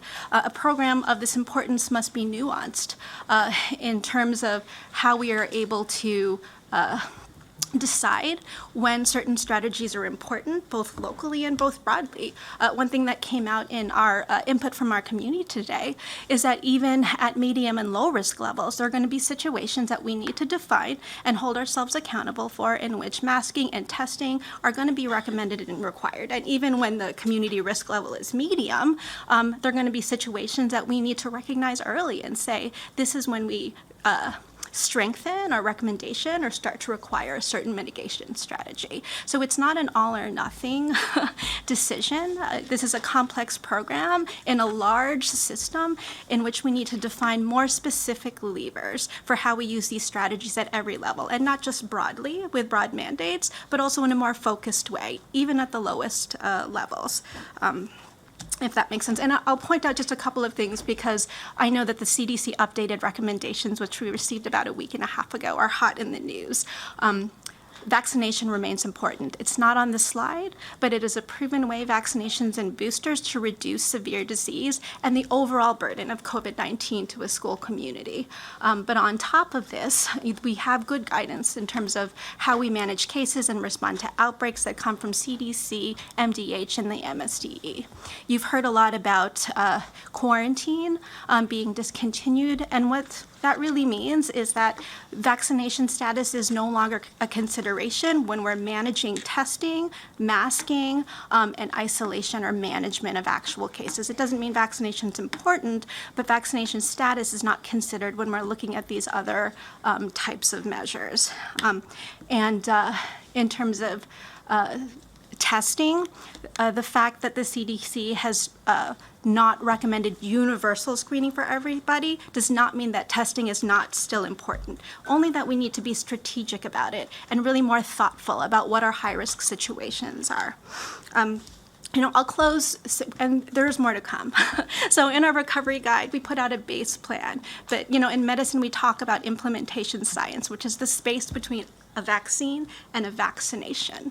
And this program is large, and this community is large. So this implementation and the details of this implementation, Dr. McKnight has tasked me to do more detailed analysis and planning so we can be accountable and transparent to the community. So that is what is to come.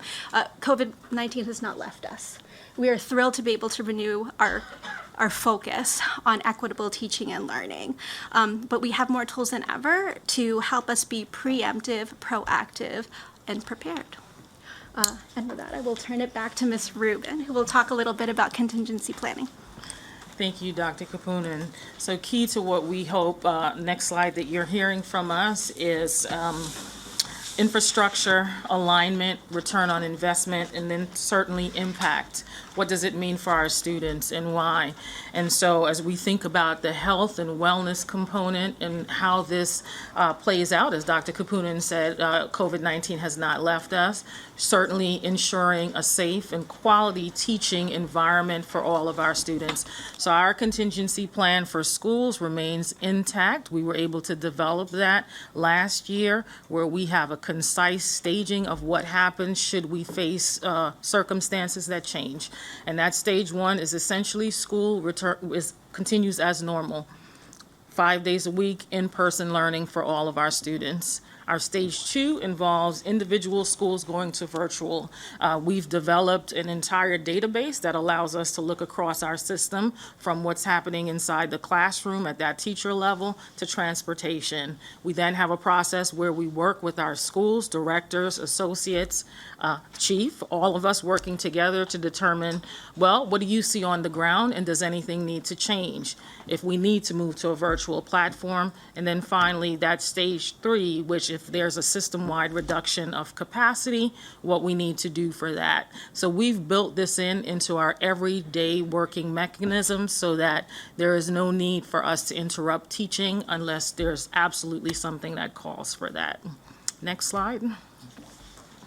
And finally, as a continued part of that build out, our outclass resource, and this is something that I'm hoping we will continue to build out as we've gotten much positive feedback, allowing the resources, the academic and instructional resources to be available, videos, et cetera, in an outclass platform, certainly where students are able to access that information.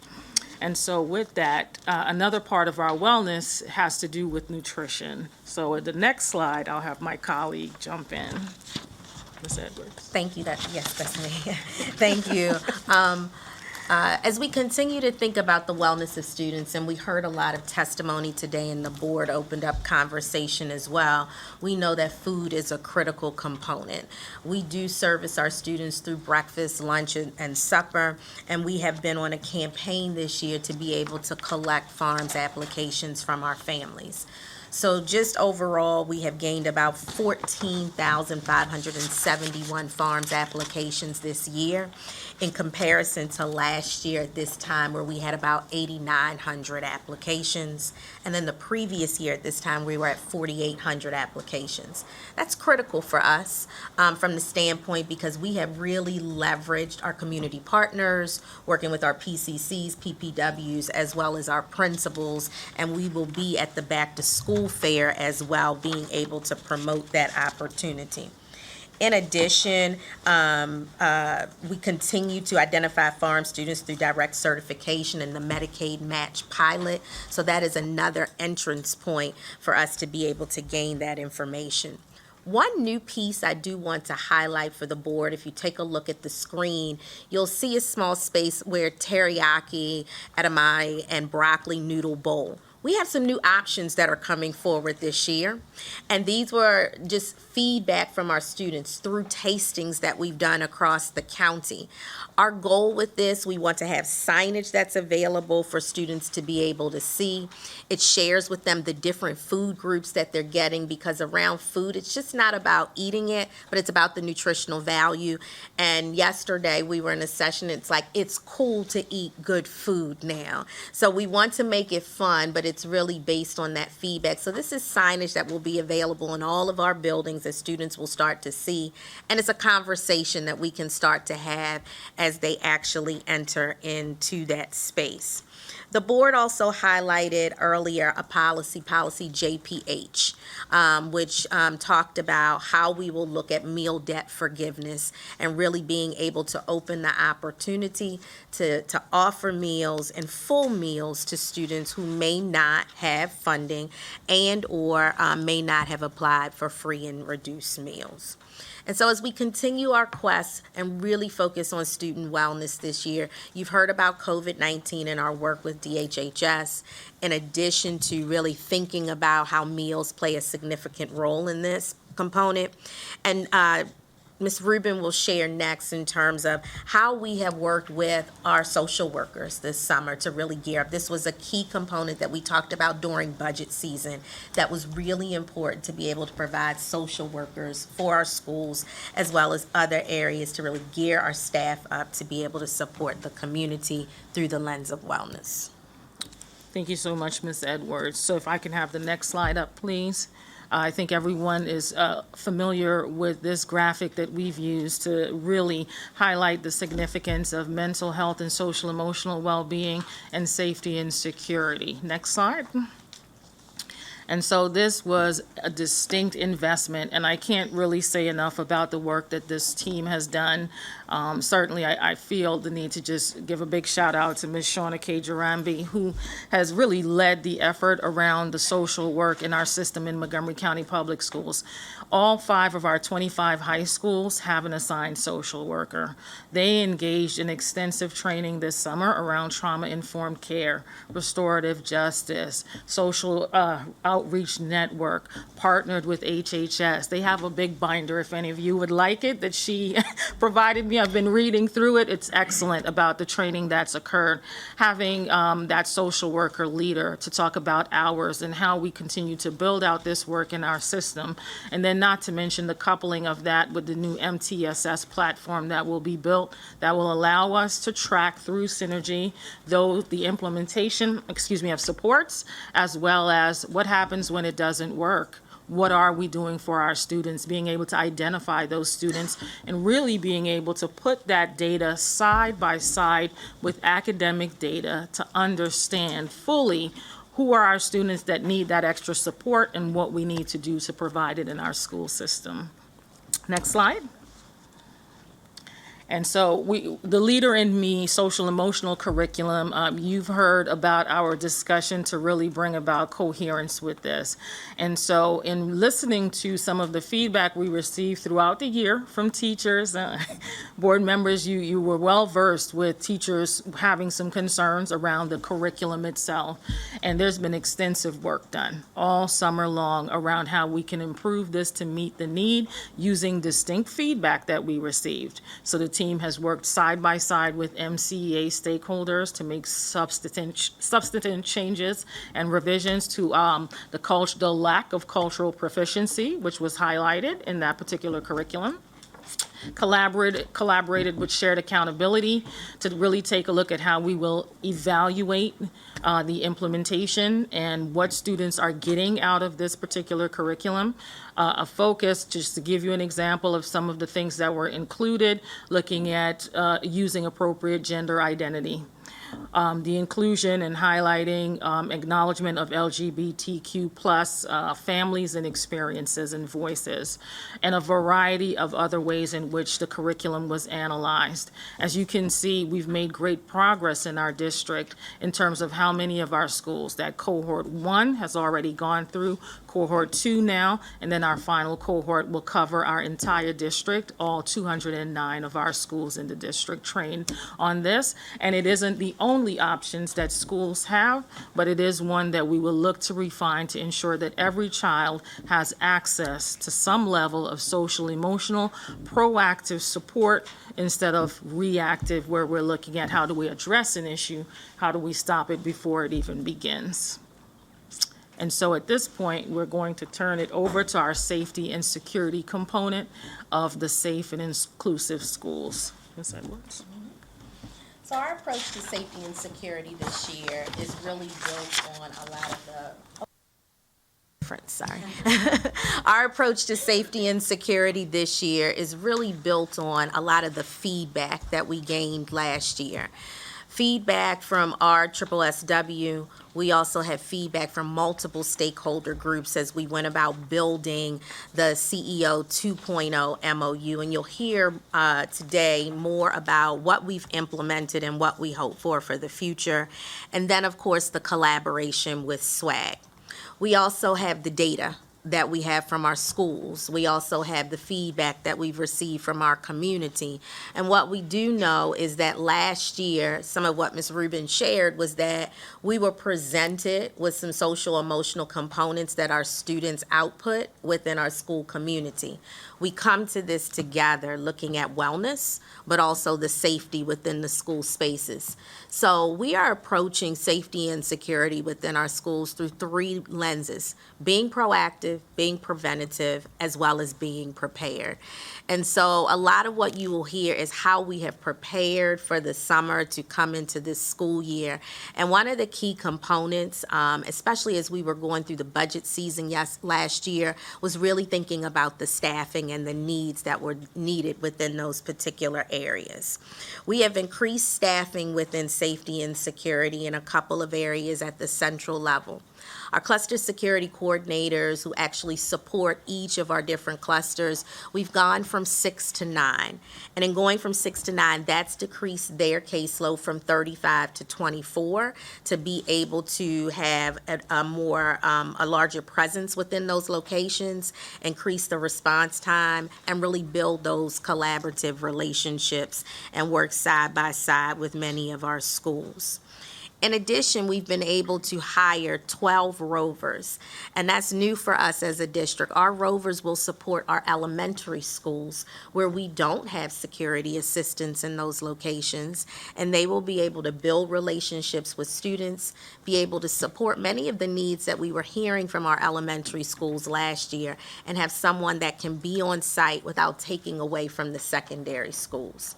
These rovers will also be able to support if we have an additional need at any of our secondary schools, but we saw this as a key enhancement to the work that we do and being able to support many of the needs that we heard last year. Last week, Dr. McKnight was with the city of Rockville and really looked at the gun buyback program, and that's a proactive measure in terms of really thinking about, again, going back to how we have different programs and how we are looking at putting structures in place to support the needs of our schools. And this summer, and being able to implement the CEO 2.0 MOU, there were a couple of things that we did that are really novel. We brought our CEOs, our school-based security team leaders, and our principals together, and we did concentrated training. We did training based on restorative justice. We focused on equity. We focused on things that went beyond the basic components that we usually focus on around security because it had to be about the student. We wanted to make sure we had the inroads about the student, and we were being responsive to much of the feedback that we heard in this room, and we heard a lot at the end of the spring about what are the things that we put in place to really think about the needs, the biases that might be there, and then really not looking at how we are really profiling students of color and or students who don't have English as their first language. So we saw this as a good platform and an opportunity to really think about the responsibilities of each one of those areas. In addition, in terms of being preventative, I talked about the elementary school rovers. They go into both categories, but we must be prepared. And that's a key factor in terms of being prepared should we have an emergency situation in any of our schools. So we've established our incident command structure so that we have there you go. We're not enacting incident command, just so you know. But we are prepared to do so. No worries. No worries. But it gives us, a level of sameness across our buildings in terms of training our staff of what to do should we be in an emergency situation and we have to move into a lockdown situation.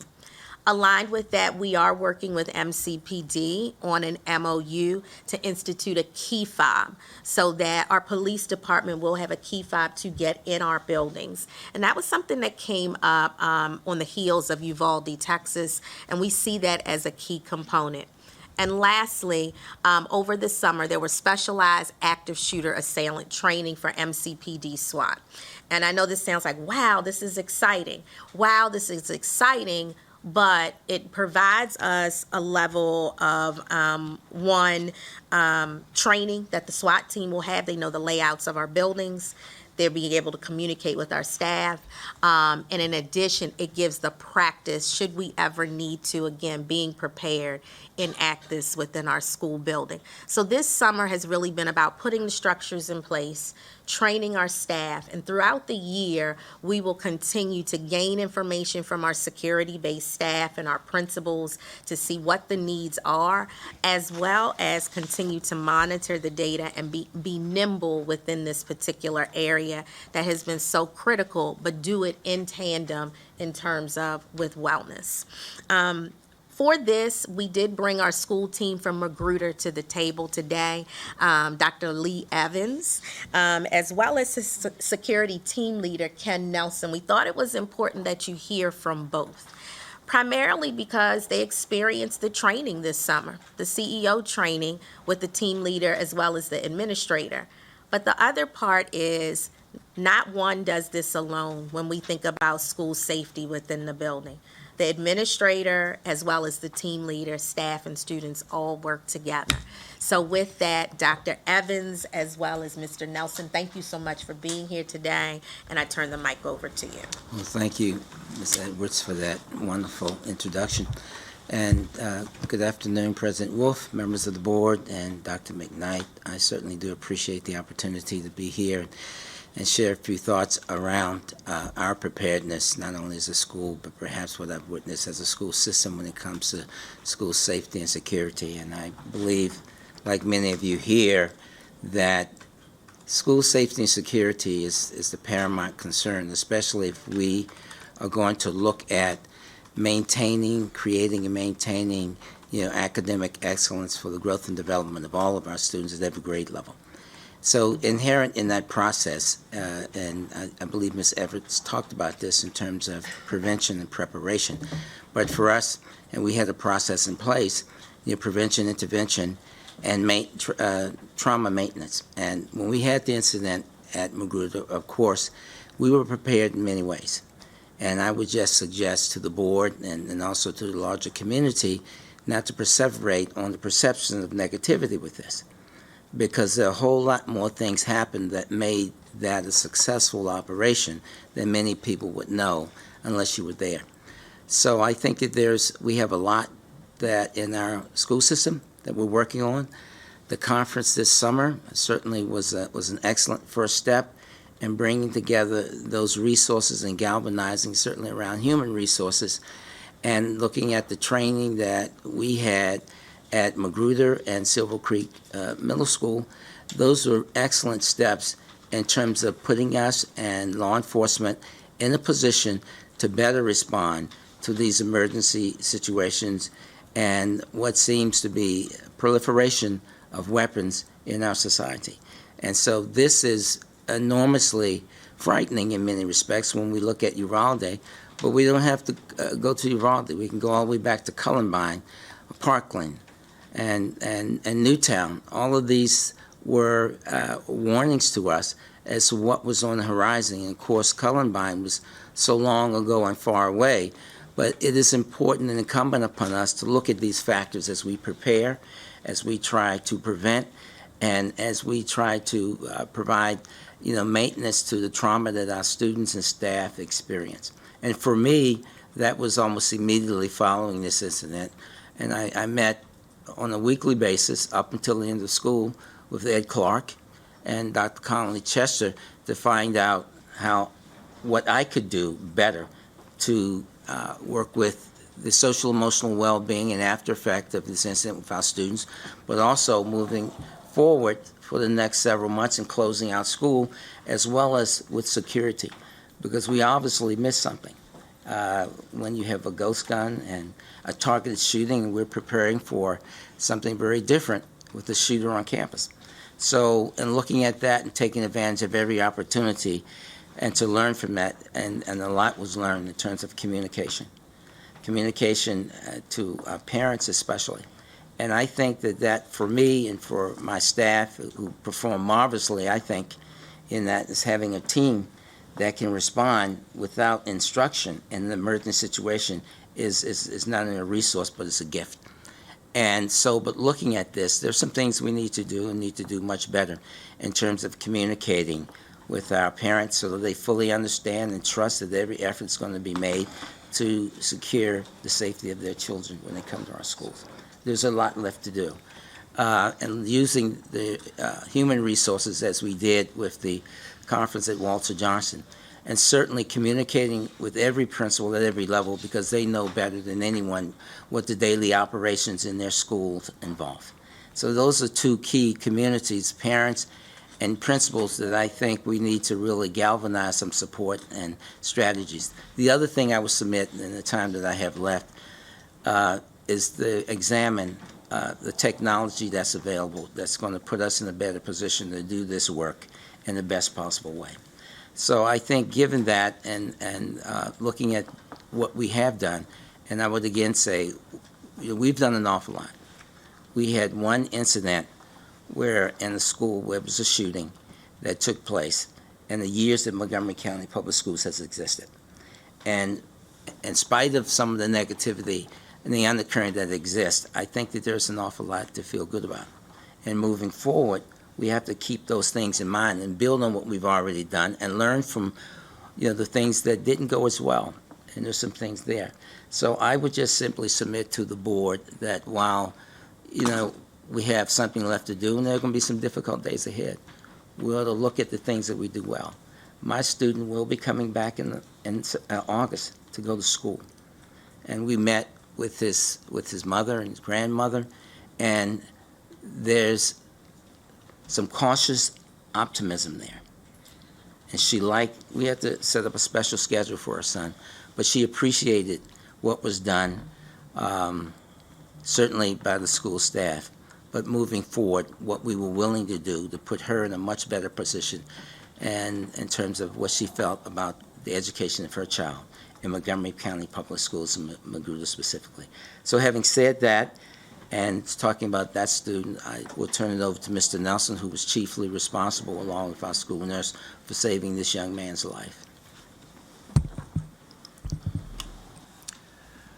Good afternoon, Dr. McKnight, board members.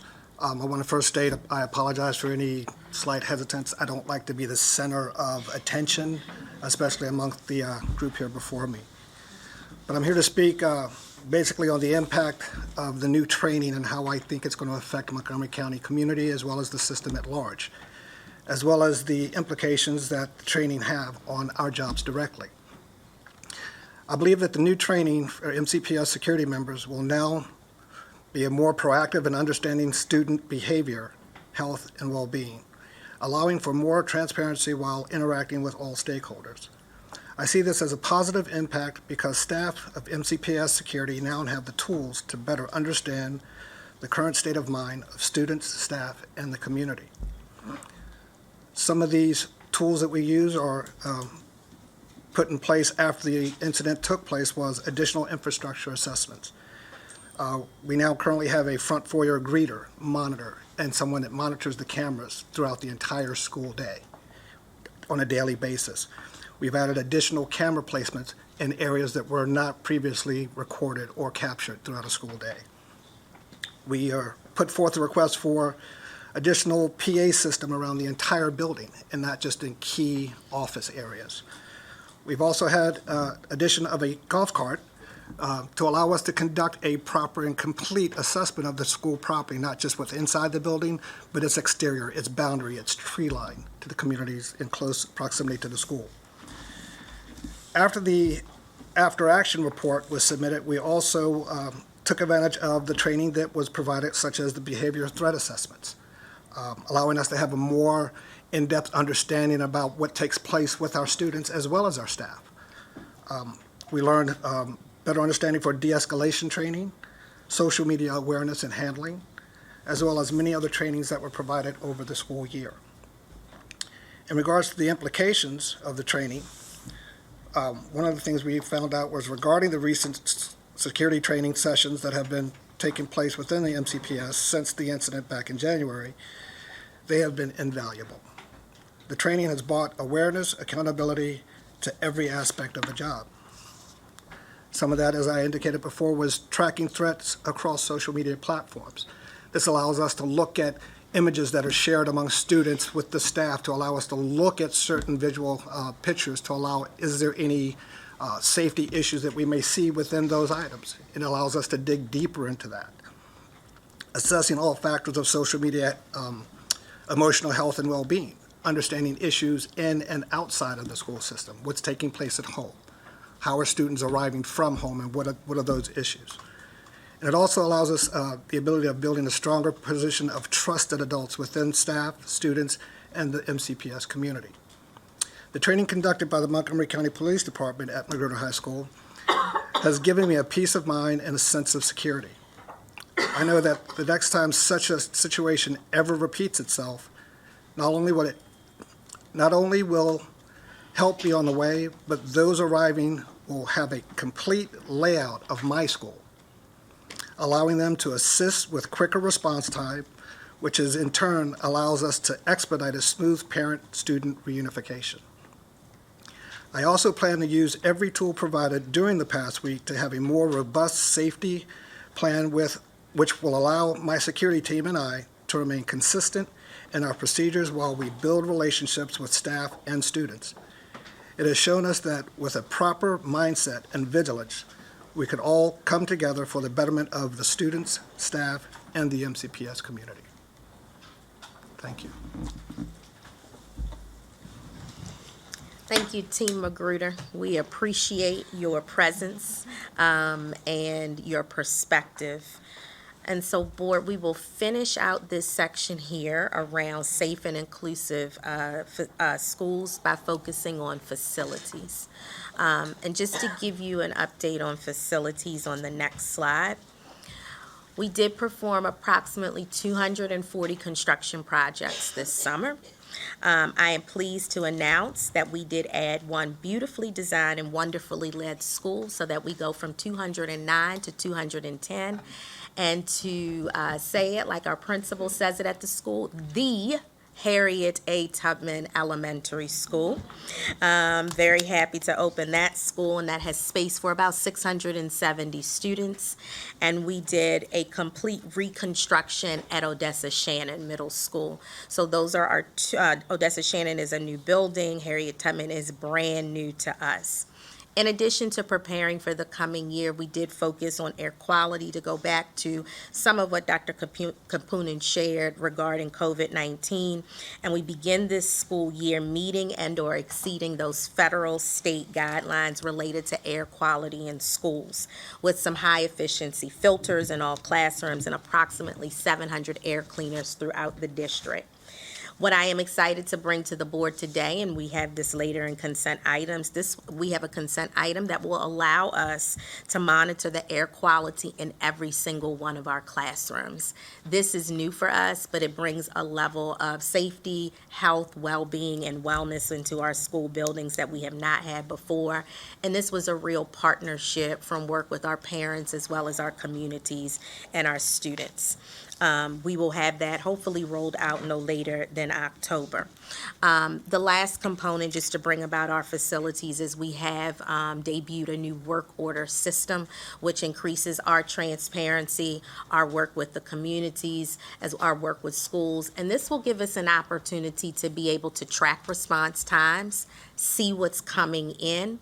And this is phase one of the rollout. And we have an established call center similar to Erskine and similar to the help desk so that you can talk to a real person so that your work order just doesn't go somewhere. We recognized and we heard that feedback, and we see that as a great upgrade for this particular school year. And we will continue phase 2 and phase 3, which will allow for more of the community to be able to see those work orders. So we are excited to bring that forward today. We turn this over now at this point for discussion on this particular area when we looked at our safe and inclusive school environment. So President Wolf, we turn it over to you. Thank you. That's a lot that you have covered. It really is. I want to start by thanking Dr. Evans and Mr. Nelson for being here. I had the opportunity to attend the active shooter training, so I know what a terrific job of training we've been doing over the summer.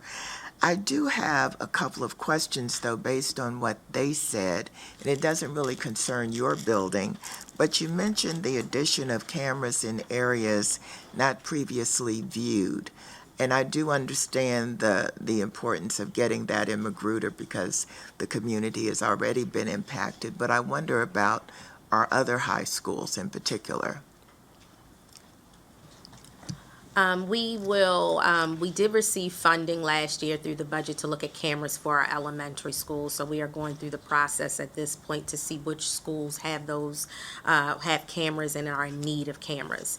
The second component is our principals will work with our cluster security coordinators to see where there might be locations within schools. They frequently go out and do walkthroughs. They support them, whether there's an additional camera needed and really developing and determining, how we do that.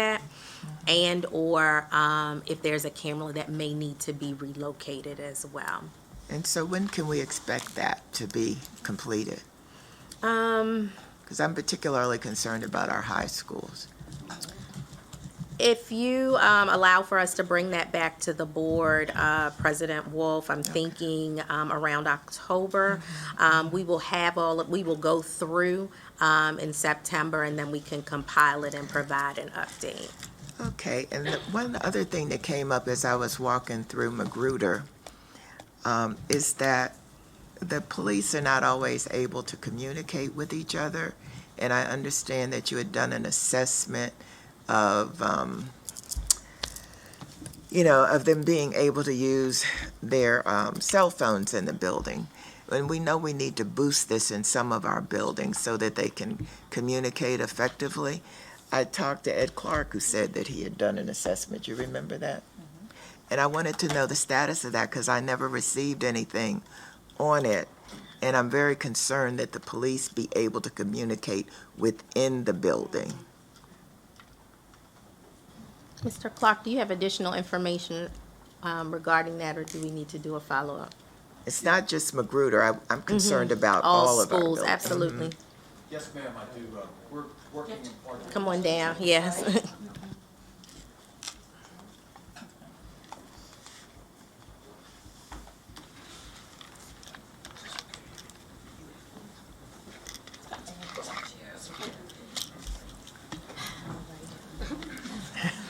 Or you can go over there. I know I'm not gonna bite. Word, Doctor. So yes, we are. Now we're hot. Yes. We're currently working with our police partners and their technology team to sort of make those assessments. The day of the incident in Magruder, they did have a challenge. President Wolf, they had to use some supplemental technology there. So working with our county government officials, our internal communication officials to try to identify those gaps and what we need to do to correct those gaps, whether it's additional technology. We're currently in the process with our new coordinators and the Rovers making those type of assessments in the schools to see where the communication gaps are. Working with our principals, they generally know those hot spots where there's challenges of communication. So gathering that data and working with our partners, figure what are the options to kind of correct those gaps.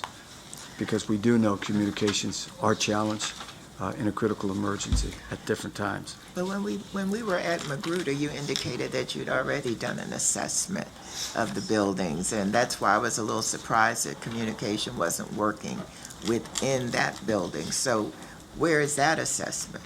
That's currently ongoing. We're deploying those teams out to do sort of what we call safety and security reviews. There's different components of those reviews, both physical security, social emotional well-being, looking at gaps in technology, training. So these are ongoing comprehensive reviews that we work in collaboration with the state. There's certain requirements that all school districts in the state of Maryland have to do these periodic reviews. So we're in that phase currently right now. I kind of think, though, that being able to communicate if you're inside the building on an emergency is important. It needs to be put at the top of your list. Yes. So can you tell me when I could expect that to be resolved? I mean, I know you might have to work with the Verizon, AT&T, whoever, but it's got to become a priority that they can communicate if there's an emergency inside any of our schools. President Wolf, let us do a follow-up with you. I think, I appreciate you bringing back up the conversation and really looking at what the level of need is within our different buildings. But please allow us to do a follow-up around all of our buildings, because that's the part that I'm hearing, and our actions behind it. Thank you. You're welcome. I also think it's very... Wolf, I just wanted to say, just to solidify that, we'll just send an update to the entire board. Sure. That'd be good. Yeah, to the entire board, just to make sure that we share what we are learning from this analysis, because of course from this there may be other implications, particularly thinking about budget coming up that we may want to get ahead of. Cameras too. Also, yeah, absolutely. The key fob, is that already been distributed? Because that's another important aspect of being able to enter the building quickly if needed. We are working on the MOU between us and Montgomery County Police Department in terms of to get the key fob distributed. We are very close, and we see that being done hopefully within the next month. I'll provide an update within the other two areas that we just talked about as well. Thank you. And lastly, I just want to say, I'm glad the work order system is in place. I've been asking for that since Andy was here. Could we have a public system so that anybody can look and see where a work order has been requested, when it's going to be completed, or if it's already been completed? As you know, we had some tensions over at Springbrook around the same request over and over. Also, I'd like you to be sure that paper arrests, when you are looking at your data collection, that paper arrests are included and are broken down by demographics.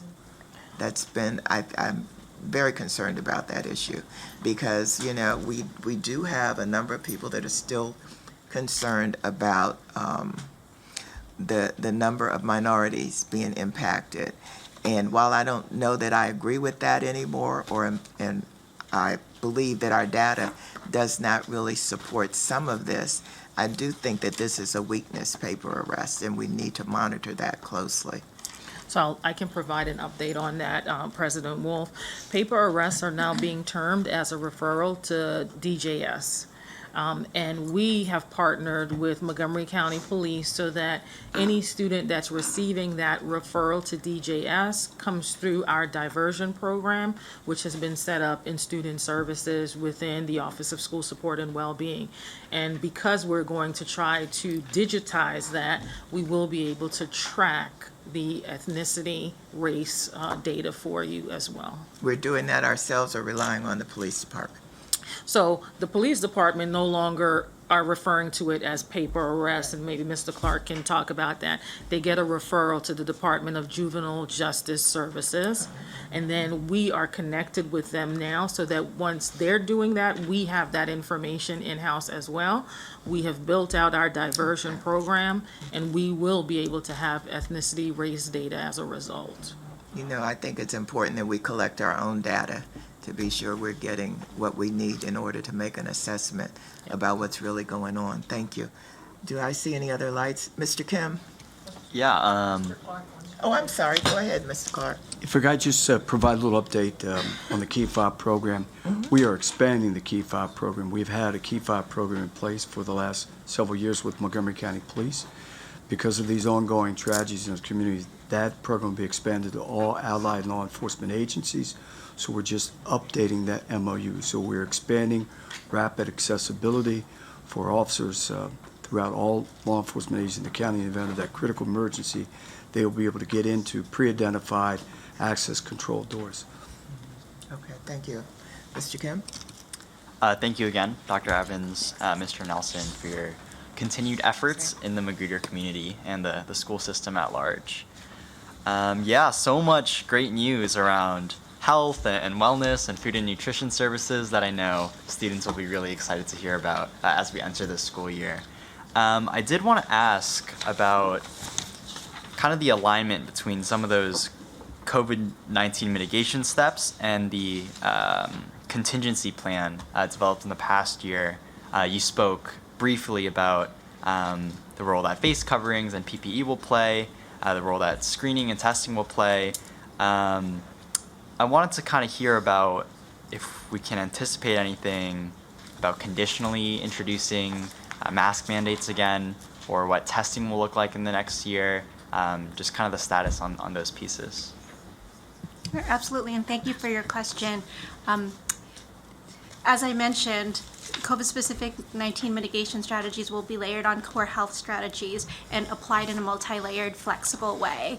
So the decision about broad universal mask mandates really must be deeper than that, because masking and testing are strategies that we're going to use at all COVID levels. So understanding what situations and what conditions are important to roll that out in like a systematic way. So if you look at universal masking as the broad strategy that is la-di-da-di everybody, but it's something that you need in focused situations, even at the lowest risk level. As we go from low to medium risk, we stage up, right? So it's not like we don't mask and then all of a sudden everybody masks, but in every situation, there may be local outbreaks, there may be certain higher risk activities, and getting more resolution on how to apply masking, how to apply testing based on those different conditions, even at the lowest level, in a way that allows us to build up to a level in which those strategies are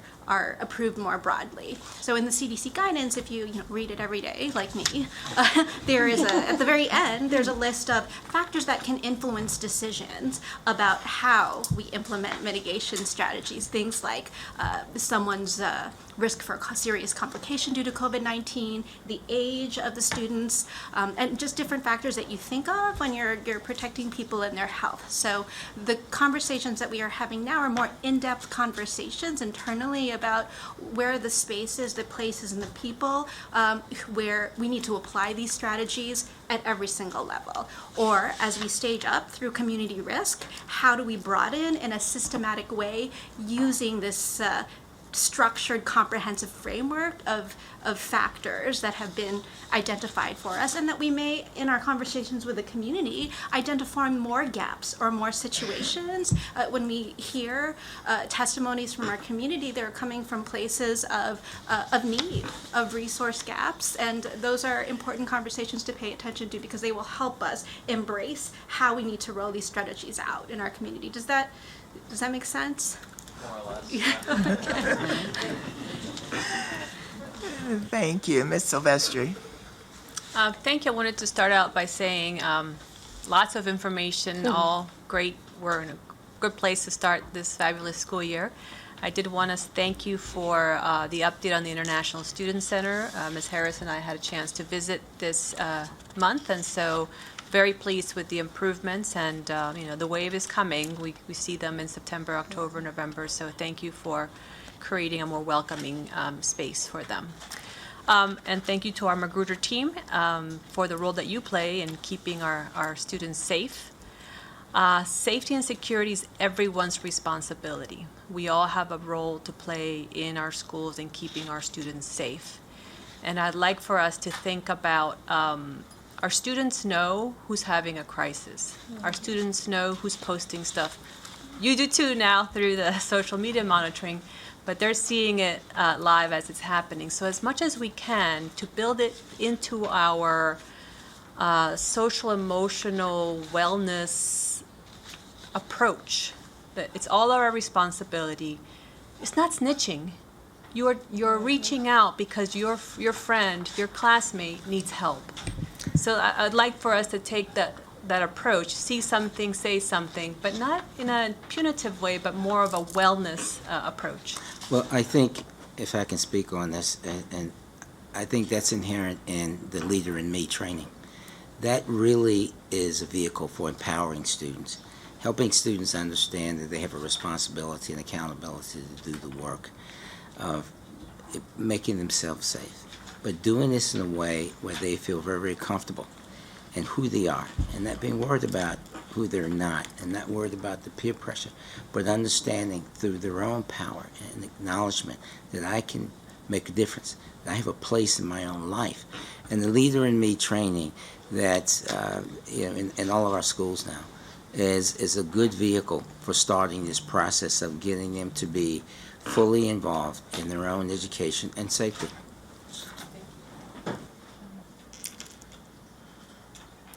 If I can just add to that, because we are very excited to tell you guys more about the expansion of the wellness centers at a future meeting, but the expansion of youth development supports and organizations like the Street Outreach Network is all part of that proactive approach to mental health and youth support. So it's not just training, but it's having the structures and the people and bringing the community together to support our youth that will help create that culture of wellness.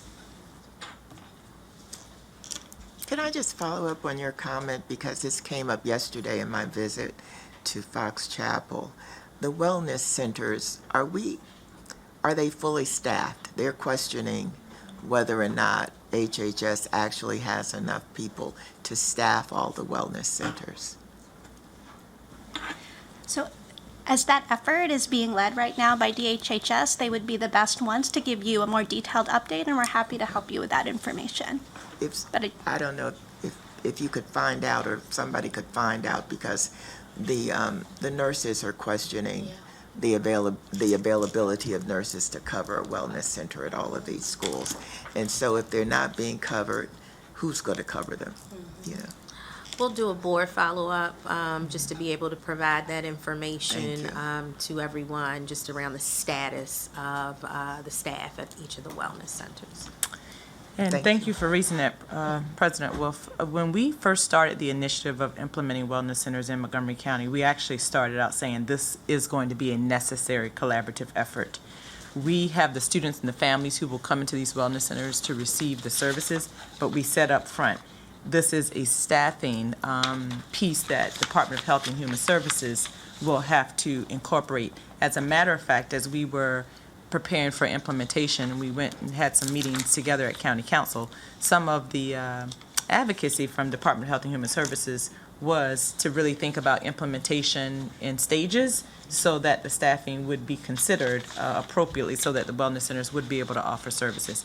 So I just wanted to point that out because that was very much a part of the discussions when we first began this initiative, but we will share that information with you. And then, of course, as we get ready to implement all of the work that the wellness centers will do to serve our communities, it'll also be a great opportunity for us to come forward along with the Department of Health and Human Services to talk about collectively how we're working to provide services, you know, the families, the buildings, the referral process, even down to the staffing.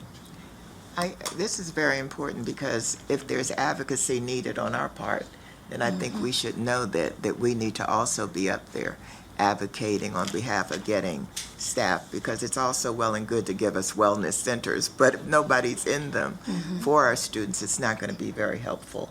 Can I just follow up with that? Go ahead. What is the vision there? Because I was talking to one of our school nurses who was saying that she's overseeing 5 different schools this coming year. Is the expectation that there'd be one person per wellness center and it would be a full-time position for them? I'm just curious. I would have to defer that. Well, some of them are health tech. I would have to defer that question to staff specifically. So I'm going to ask Ms. Izzard, who has been working very, very closely with HHS, and Ms. Monica Martin to just come down and Okay, I was gonna say, it can be a short answer or a Yeah, follow-up no, too. it'll be- I was just curious what the vision was for it. No, thank you.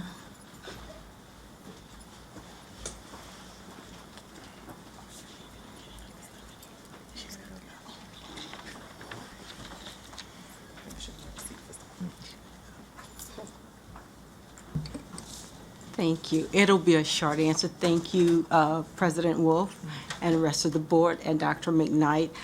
Just to give you a little summary of where DHHS is right now, and if you don't mind, I'm going to read it because it's hot off the press.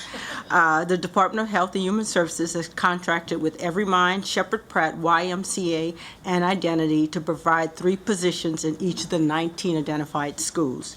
Each high school campus has an area in the building that was identified. The positions are full-time care manager, full-time mental health specialist, full-time youth development specialist, full-time Sun Street Outreach Network, or we're referring to them as School Outreach Network person, 2 days a week per week at each high school.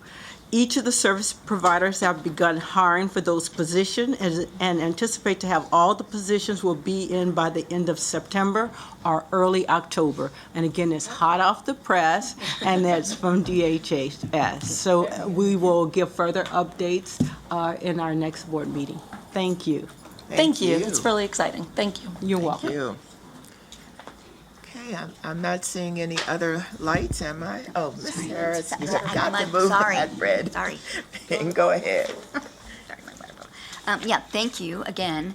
And I did want to echo what Ms. Silvestri said. We had a great visit to international admissions with Ms. Bojorquez and Ms. Padilla and Mr. Monteleone, and it was really good to see the improved efficiencies in both the technology that we're using and the services that we're offering, and how we're wrapping around those incoming families.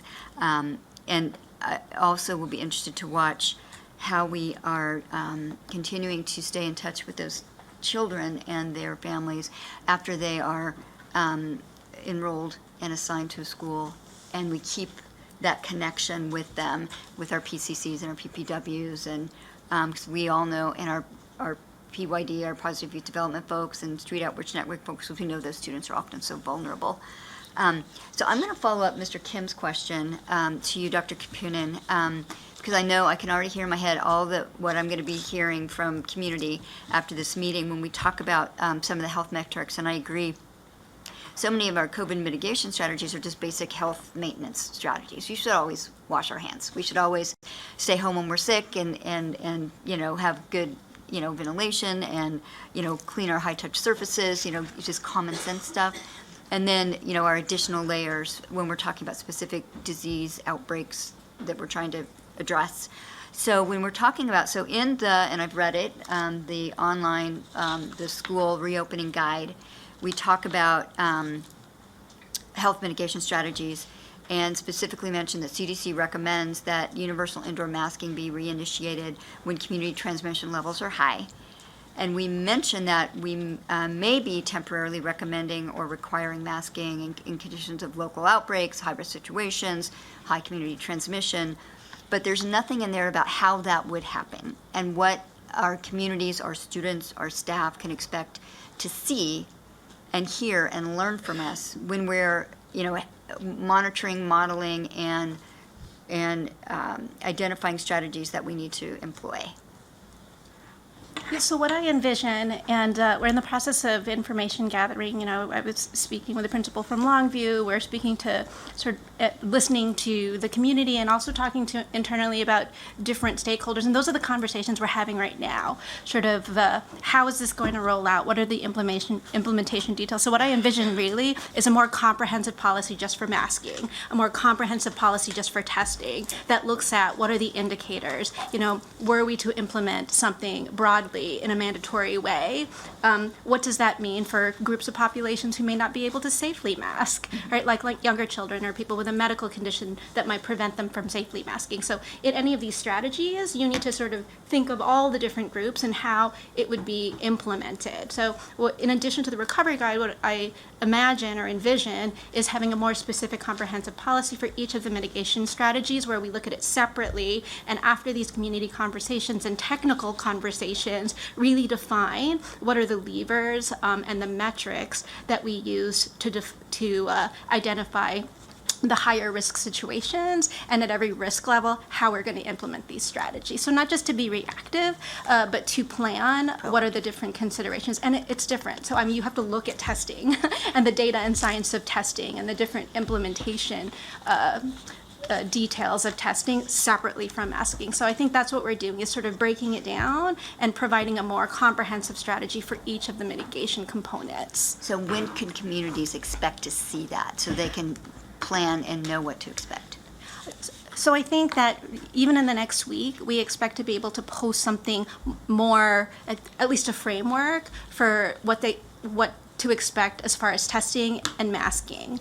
I think some of the infection control guidelines are given to us by the CDC, by our local health authority, and our activities that we do in partnership. But those mitigation strategies that we have more leverage over, considering our local vaccination rates and our local school system factors. It's exciting to be able to provide medical expertise and to be able to think organically about the community and our needs. So I'm really hopeful to be able to have at least a basic framework with more detail for each mitigation strategy, but also to be able to present to the board a more detailed analysis of what we might want to codify in terms of strategies, especially when we talk about broad mandates. Okay. Yeah, and may I, if I just wanted to emphasize, thank you, Dr. Kampunen. We knew that we were coming to this year being more specific and intentional. As we learned, even when we were experiencing Omicron, we came up with a great process that basically said we're now at a point of differentiating based on what's happening in our school community. This is a large school community of 210 schools, and so I believe we're at the point of not needing to say, unless circumstances changes and suggest such, that we need to put implementation strategies in place for everyone. With that said, we have been consistent with a few messages based on where we are right now. Masking is still optional. We have ordered masks in school to have them available for those who need them. If data changes and there is a recommendation for that to change otherwise, then we will implement that, as Dr. Kampunen is saying. In terms of testing, we have not shifted there. If you have symptoms that are making you question whether you have COVID-19, I know right now it is allergy season, and everybody's trying to figure out, is it allergies, is it COVID-19? Test. And so test if you have symptoms, so that then you can be responsible and know that you're coming into an environment in which COVID is not a concern. So those are the two main things that I will point out that are very clear in terms of how we're going into the school year. Okay. Yeah, I look forward to seeing the specifics. So, as we descend into cold, flu, respiratory illness season, people will be, yes. Yeah, and I will say to you, I will never stop saying how important I think it is for every single school to be very, very intentional about creating opportunities every day for every staff and student member to get outside, to eat, play, and learn. And for it not to be, oh, well, a conversation that starts at a school from, oh, that would be hard because, but a conversation that starts out, that's so important for physical, mental, emotional, and actual health. And so, starting the conversation with how we're going to make it an opportunity. Right. So I will never stop saying that. And I'm glad, so I think, I had a couple questions, but I think they'll be covered on September 8th. But I'll just kind of frame some of the things I'll be looking forward to hearing about when we're talking more about our mental wellness work in schools to support students and staff. And one of the things that it's looking like, especially in our high schools, we'll have an array of individuals with clinical licensure and training to provide mental wellness supports. Some will be our employees, our counselors, our school psychologists, our licensed clinical social workers. Some will be DHHS employees in our health rooms with the same clinical background and training. So wanting to make sure there's a very clear, comprehensive web of information to tell students and staff how they can access those services, but we don't see any ping-ponging.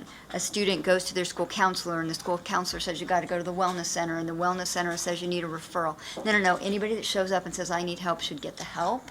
But I really want to make sure that we're really clear about how our comparably trained and licensed staff working in two different spaces are working together collaboratively to make sure that everybody can get the help they need when they need it. So that's one of the questions I'll have, and that also goes to our so important partnerships with the HHF and our Positive Youth Development and Street Outreach Network staff who are populating our wellness centers, and how they're going to be working more closely with our school-based staff so that school-based staff know that they can make referrals to those individuals as well. So I know I've talked with Luis Cordono and some of our PYD teams who've said in the past they didn't ever get referrals from teachers and counselors in schools, even then when they knew students needed their support.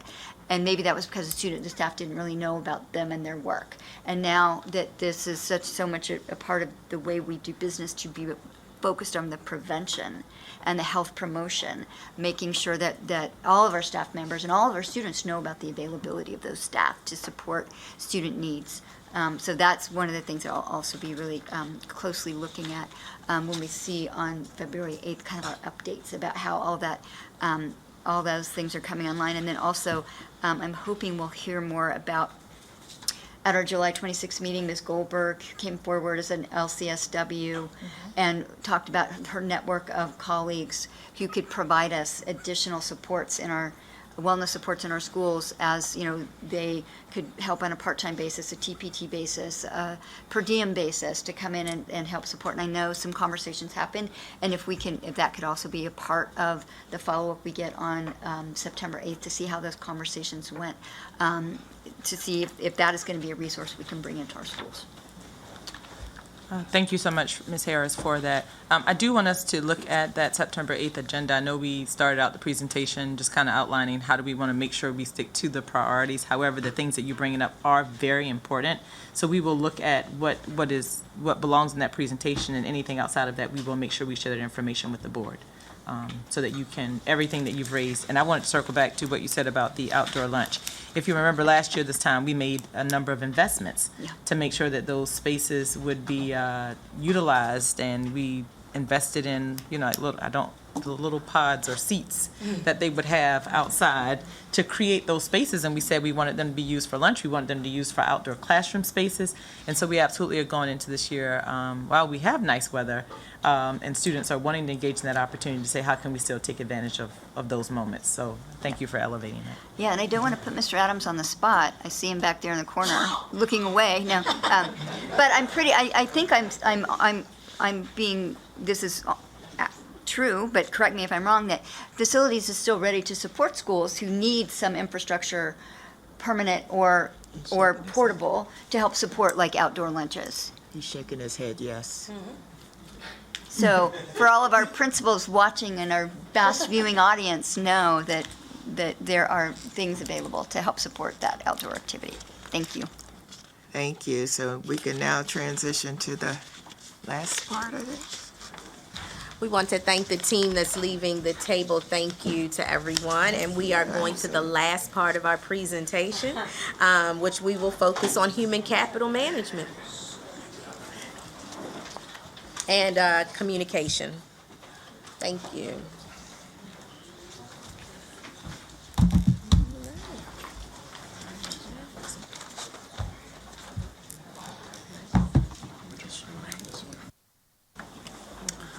All right.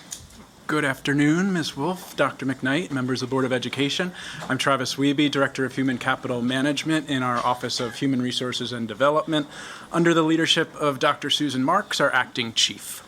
It's my pleasure to be here with you to talk about human capital management, a topic that we are all very familiar with and have been discussing regularly, and I know you've been receiving regular updates in the weekly transmittal, so I'm here to provide one more update and some update and good news around our progress that we've been making. Next slide, please.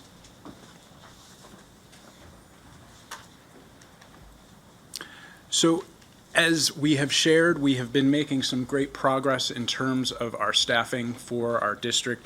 We're 99% staffed right now in the midst of a national teacher shortage. Thank you.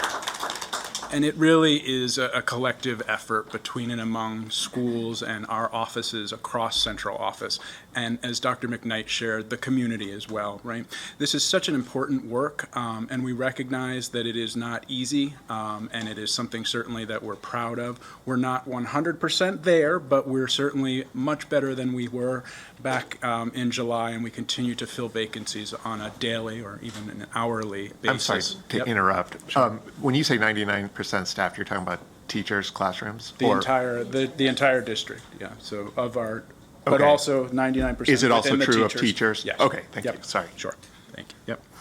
Yep. And as Dr. McKnight has said, this is complex and nuanced work to staff a district of this size, and we rely on our recruiters and our staffing teams within the Office of Human Resources and Development to really be recruiting and hiring year-round. This is not something that starts in March and ends in July. We are working around the clock and traveling locally. The team was just popped up at the Wheaton Mall today and yesterday, and they continue to pop up locally. They were at the Montgomery County Fair last week, and we will continue to travel both in the area but also across the country so that we can increase our footprint. I was talking with Tomas this afternoon. We're planning a week-long trip to Texas because as we talk about our schools that have two-way immersion, we need bilingual teachers. So we need to be strategic about where we're going and how we're getting staff. So we're very proud of the progress of the team and the work that they have done. And like I said, it's a collaborative effort in order to get to this pace. Next slide, please. So we have even further updated numbers from the time that this slide was completed, and I just want to provide a little bit additional information in terms of our teacher hires. So as of this morning, we've hired 965 teachers, so we're just approaching the 1,000 mark, which is, again, a huge feat, and we appreciate the work and effort of all of our team members within OHRD, and that's compared to 782 that we hired last year. So again, we're increasing those numbers. As of this morning, we also still have 187 full-time vacancies, 38 part-time, 93 of which are special education. And again, that's within our teacher workforce of nearly 14,000. We recognize also that in the support world, and in all of this, the vacancy numbers ebb and flow on, as I said, an hourly basis sometimes, where we're seeing separations from the school system, but also, as we celebrated at the beginning of the meeting, an increase in enrollment, which means additional allocations to our schools. So you'll see those numbers continue to shift and adjust throughout the staffing season. And particularly within the supporting services world. So when we look at those vacancies, and we're looking right now at 442 positions, 215 of which are paraeducators, those positions and our other support positions are not positions that we have a real structured staffing calendar and timeline for. So those are always constantly in movement, and so we continue to see movement on that front. And we've hired 483 support professionals since March 1, compared to 363 at this time last year. So again, we're seeing increases in terms of the numbers that we're hiring. So, next slide, please. So we know that the staffing landscape and that the shortage of teachers is not something that is going to change in the near term. So we need to be strategic and think about what are our specific actions that we're going to do in order to focus on ensuring that we are not in a situation where we continue to lose strong candidates. So we really are excited about the expansion of our permanent substitute pilot program, something that we launched last February. We were able to hire 50 permanent substitutes, meaning they came every day to 17 different schools. So in some cases there were 2 or 3 within a building. They received a higher rate of compensation, and they were there every day to provide the need, especially during that time when we were struggling with high teacher absences due to COVID. So we're looking forward to doubling that number and expanding throughout our schools as a way to address some of those continued staffing needs. And of course, as we always focus around the importance of our partnerships with our higher education partners. That's our goal, is to increase those and to expand our pathways so that when we are working with future educators, they have multiple and varied pathways to get into the classroom. So the substitute pilot is a potential pipeline, as are many of our paraeducators who seek the opportunity to come into the classroom. And we're also looking at how we can bring in career changers as well. The number of conditionally certified educators that we've seen over the last several years has increased, and these are folks who are coming in and have a wide variety of needs, and we really want to make sure that we're differentiating our support to them to make sure that they are as successful as possible when working with our students in the classroom. So we're partnering with our partners at MCEA, and we're also partnering with OSSWB and our principals to ensure that those conditionally certified teachers have a clear pathway to get their certification and that they're best suited to serve our students well. And then just 2 other pieces I wanted to add on this slide is, one, we have a strategic recruitment plan. We're going to continue to expand, review the data that we collected over the last year, and think about how we can target particular areas, as I said, in ensuring that we're bringing the best and most highly qualified educators to our workforce. And lastly, I celebrate, of course, that, if we go back one slide, sorry, the picture where we had several board members at our Future Educator celebration at the end of June. These 12 individuals are now on their way to getting their teacher credentials and eventually coming back to teach in MCPS. We really want to expand that pipeline. We want our current MCPS students to come back as teachers. We're really excited that we'll have the support of the Maryland Leads Grant to continue to expand this effort, and hopefully when we take that picture next year, we're going to see 3 or 4 times as many students. Next slide. So our bus drivers are often the first and last space that our students see as they're being safely transported to and from school each day. We are in much better shape this year than we were last year. We're currently seeking 32 additional bus drivers. At this time last year, we were around 100, so we're definitely in better shape, and we're attributing that to additional expanded recruitment outreach, but also additional training sessions, and even including some on the weekend. So as we think about how planning for the start of the school year, staff within the Department of Transportation are analyzing those routes and making sure that there's appropriate coverage. And in the event that we have uncovered routes, many of the staff within DOT are CDL holders. We'll be able to cover those routes and also plan how they might do some double backs as well. So we, as I said, are excited about the state in which we find ourselves when it comes to human capital management and the state of staffing. And at this point, I'll turn it over to Ms. Rubin, who will lead us through our last section, communication and engagement with our families. Thank you so much, Mr. Wiebe. So as we begin to wrap up today's presentation, we wanted to take a look, next slide, at how we are meeting our priority around communication between families and schools, that two-way communication. And we really want to take the opportunity to celebrate some things that we've put in place and things that we are hoping we can continue to sustain and grow over a period of time, including among them Thursday's Things to Know messaging, our pop-up shops and door knocking, which has continued and has been hugely successful in our community. We've just heard from community members how much they see that as part of one of Dr. McKnight's pillars about building and rebuilding trust. Our All Together Now survey promotion, as well as our reopening guide to schools, which is really, all right, let's, I'm sorry, it threw me off. And certainly a variety of videos and other resources that we have available to our families. Next slide. And finally, our work around Parent View, which is a cross-office collaboration between Strategic Initiatives and OSSWB. We have an 81% rate that we're shooting for having our families accessing Parent View to really be able to stay in tune with what's happening at school, their student progress. We're happy to say we're at 80% currently, and we feel like we're going to meet our goal, and certainly we want to highlight that over the last couple of weeks, a 10% jump in our households who are listed as Latinx and African American. So we do feel that this is trending in the right direction. And a big shout out to our parent community coordinators who have played a significant role in helping us to get this to where it is today. And so with that, we would like to, next slide. We would like to now spotlight one of our schools who's doing some tremendous and fantastic things around community outreach, building and rebuilding trust. So we welcome Ms. Barbara Escobar, principal of Neilsville Middle School. Thank you.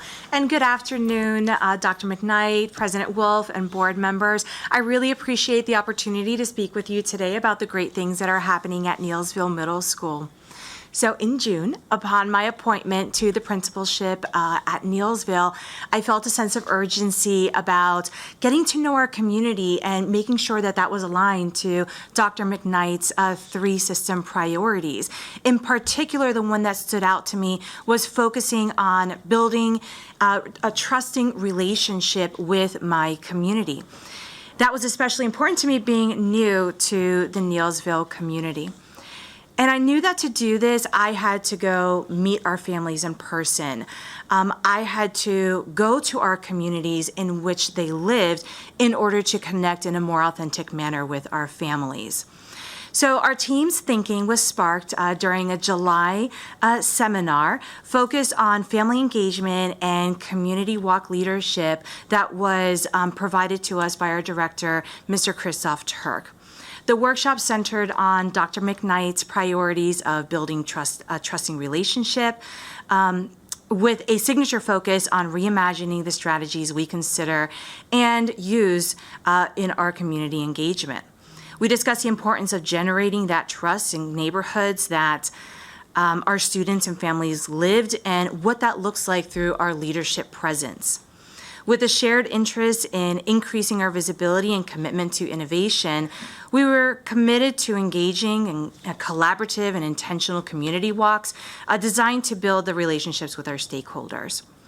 Our team embraced the leader learning, weaving it into a fabric of our culture, and leveraged the strategy shared to organize our efforts and maximize our impact on our community. My administrative team, several members of our instructional team, and our people personnel worker compiled a list of students' addresses, engaged in the community visits, and it was great because we were even able to connect with some of our students and families who have a history of attendance challenges. So being able to welcome them and emphasize to them the importance of engaging in the school community was a priority and one that I think that we achieved. We were greeted with bright eyes and smiles, and our students and families were genuinely excited to meet us. We met parents, aunts, uncles, cousins, grandparents, family, friends, who are all part of that powerful network that support our students. Some families were surprised and couldn't understand why we were knocking on their door. And in their curiosity, they asked, "Why are you doing this?" a fair question. And we explained that it was important for us to connect with them in an authentic manner and welcome them to the new school year. And we also provided them some information about an upcoming event that we were hosting and ensured that we knew that they could connect with us and they were receiving our messages. Both families and students asked questions about the upcoming year and shared what they were excited about. That, for me, was something that was important, hearing from our students' mouths what they really looked forward to in the year. The families were really grateful for us taking the time to visit them. In fact, as I walked away from one of the families, I could hear the students giggling as they were closing the door and exclaiming, "I can't believe she came here. I can't believe my principal came to my school."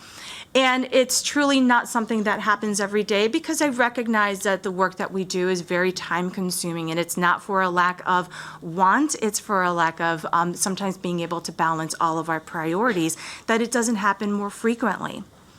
The time we dedicated to our 4 community walks gave us the opportunity to really signal to our families that we want them engaged in our school community. And for my community in particular, that is physically very widespread, it was important for me to do that messaging. Each family received a personal invitation and flyer that you see there to our Nighthawk Welcome, which is in the evening, Thursday, the 25th. Starting at 6. And on the back side were a lot of QR codes with information that our families could have right at their fingertips. We talked with them about the resources, what it meant for them, and answered questions that they had. We knocked on over 100 doors, and for the families that we weren't able to connect with, we left that flyer there so they knew that we had connected, made that attempt to connect with them. So through this experience, there was some learning for me. Obviously, I know that my community is beautifully diverse. It is diverse in race, ethnicity, language. However, I also learned that there is a wide range of skills in our communities, accessibility to technology and connectivity to the school, really by way of how they feel comfortable connecting with the school. And so this learning has allowed me to really influence my communication strategy for my community to ensure that there are as many obstacles reduced or eliminated for my families. In short, these visits have allowed me to really begin building genuine, authentic relationships with my students and with my community members. And I thank you for allowing me to be able to share with you today how I was able to do that, focusing on the importance of connecting so that we wrap our kids with that strength of academic and well-being. So thank you. Thank you, Ms. Escobar. The work that you're doing at Neelsville truly does exemplify how we're engaging with our communities like never before, and certainly how you're modeling that at the principal level, at the chief level, at the director level. It's all of our work across the system to ensure that our families are engaged and doing well. So with that, we're going to wrap up today's presentation. We really hope that we've been able to convey our excitement and our readiness for the opening of schools in a very meaningful way. And so we're ending with a video today that shows you across our community how the entire community is prepping for the opening of schools. Roll video.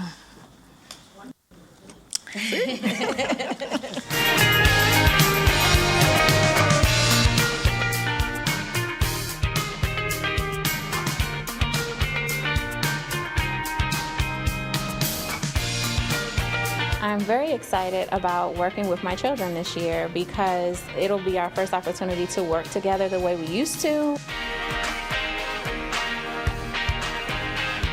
So I actually went through the whole MCPS system. So I started at Rosemont Elementary School, where I'm teaching. Very excited.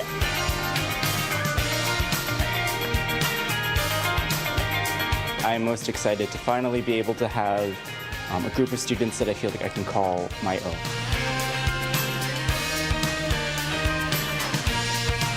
I was a product of MCPS. It's really nice that I've come full circle, that I'm now giving back to what helped shape me.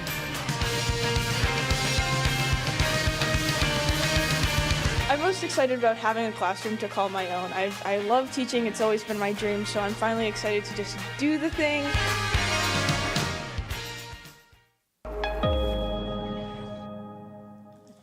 So Ms. Wolf, we turn it back over to you for further discussion.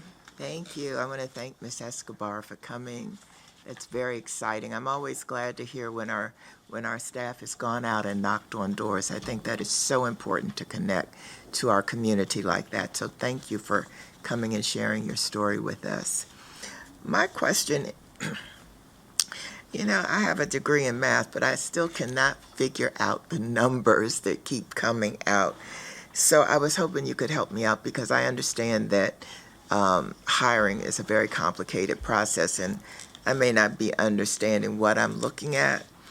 But the numbers today, the numbers seem to go up from the numbers I originally heard at the staffing press conference you had. And I don't understand the difference between them. And even your numbers today, you said we have 965 teachers now, and yet you said we have 187 full-time vacancies. But if you take that from the number of teachers hired, it seems to me you would have fewer vacancies than that. I'm just trying to understand the numbers and whether or not it's because they're part-time and I didn't take them out of part-time and you did, so. Sure. No, I appreciate the question, Ms. Wolf, and you're right. It is a complex, nuanced approach, and the numbers are shifting and changing constantly. So to your point, yes, when we look today, we're at 187, which is greater than we were earlier. And I think there are a lot of different I know there are a lot of different factors that play into that, one of which is an increase in enrollment. And so when we increase in enrollment, we allocate additional positions to schools. At the same time, we're also seeing that there are still some separations, right? There might be retirements, there could be resignations as well. And anytime that you have that, it's going to also increase that number of actual vacancies. So we continue to hire throughout, but at any point, and I, in conversations, because we have these conversations daily. In fact, we would be having one right now, but we're at the table, so we can have it all together. But we look at those numbers and we say that yes, exactly to your point. They increase, they decrease, they ebb, they flow, because there are so many different factors that are at play. Well, I was pretty sure that the answer was there were some retirements that had happened and it raised the number again, but I wanted you to share that with the public. So thank you for that. Am I seeing any? You moved that red thing so I could see. Ms. Harris? Yeah, my apologies. This is something I wanted to ask about in an earlier part of the presentation, and it's just a quick point. It was mentioned earlier about we're kicking off for the Harriet Tubman Elementary School. We're doing the ribbon cutting on Wednesday. But you also mentioned our Odessa Shannon Middle School is coming online. When is that ribbon cutting going to be? Mr. Adams, do we have a date for the ribbon cutting for Odessa Shannon? You are correct, Ms. Harris. Wednesday is Harriet Tubman. So we are working with the school. So if you remember that with the opening of the new building is happening for this school year, but we'll continue to do demolition and site work. So we're thinking that we need to get a little bit further along, to make sure that the site can accommodate a proper ribbon cutting. So we'll work with the school and certainly get back to everyone on a date. Thank you. Just was wondering, sorry to back up. And then just not necessarily for now, Mr. Wiebe, but when the dust settles on all of our hiring, will we get some information about sort of the diversity of our new pool of employees from all different, and I'm always happy to see when alum come back to us, maybe how many of our new hires are products of MCPS. Yes, we have both of those data points and be happy to share at a later date. Thank you. Thank you. Okay, Dr. Joftis. Thank you, and congratulations, Mr. Wiebe, to you and the team. It's really impressive work, and I want to thank you too, Ms. Escobar, for the engagement piece. One of the things that I'm really excited about in the community engagement piece is our expansion of community schools. I think as far as an equity strategy, I think it's as good as it gets, right? As far as really being able to provide wraparound services.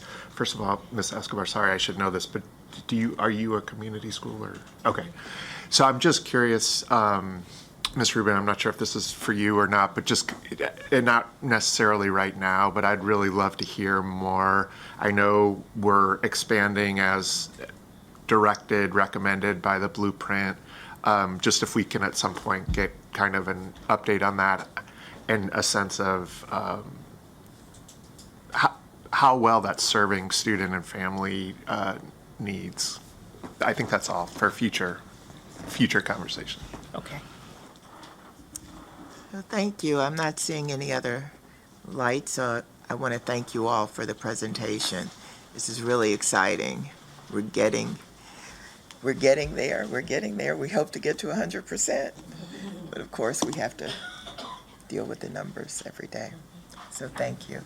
Thank you, Ms. Wolf. I just want to congratulate and thank the team as well. Everybody sitting in this room have, in many different ways, contributed to every bit of information that was shared. When the room was packed, everybody that was here then have been a big part of contributing to the opening of schools this year, and have been a part of the opening schools of our innovative schools, which started in July. So the process just continues, but I do say I am excited about this year and so appreciative for the work that we have engaged in to prepare for our students on Monday. So we're going to be ready to greet them, and prior to Monday, we look forward to participation at our back to school fair on Saturday, which really feels like the kickoff to the year. Thank you. Yeah, I too want to thank everybody again, because people don't realize how many Saturdays and Sundays you all work to get 900 and whatever the total number is of teachers hired. I happen to know that, having talked to Dr. McKnight many a Saturday at 6:45 in the morning, and she's on her way in. So I think it's important to recognize the hard work that you all have done, and thank you.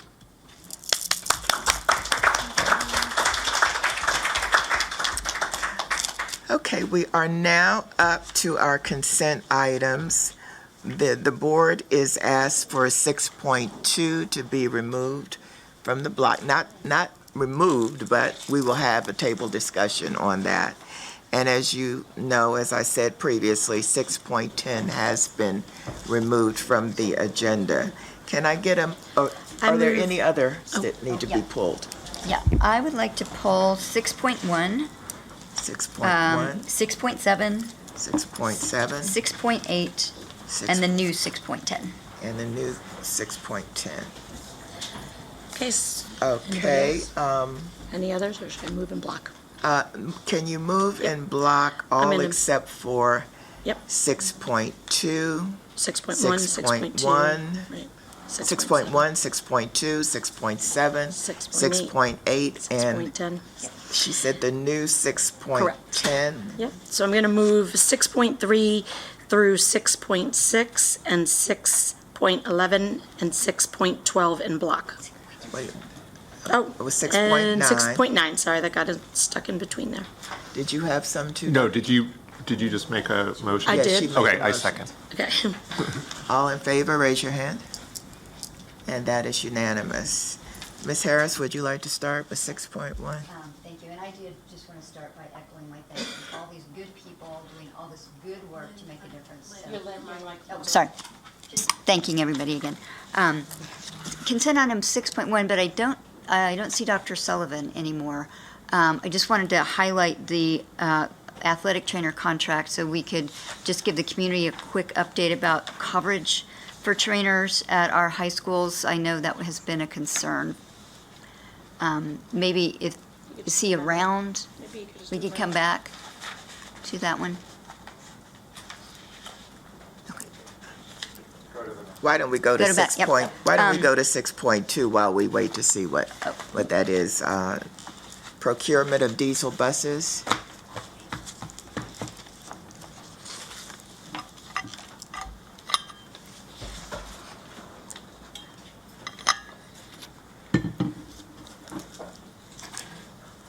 Good afternoon again.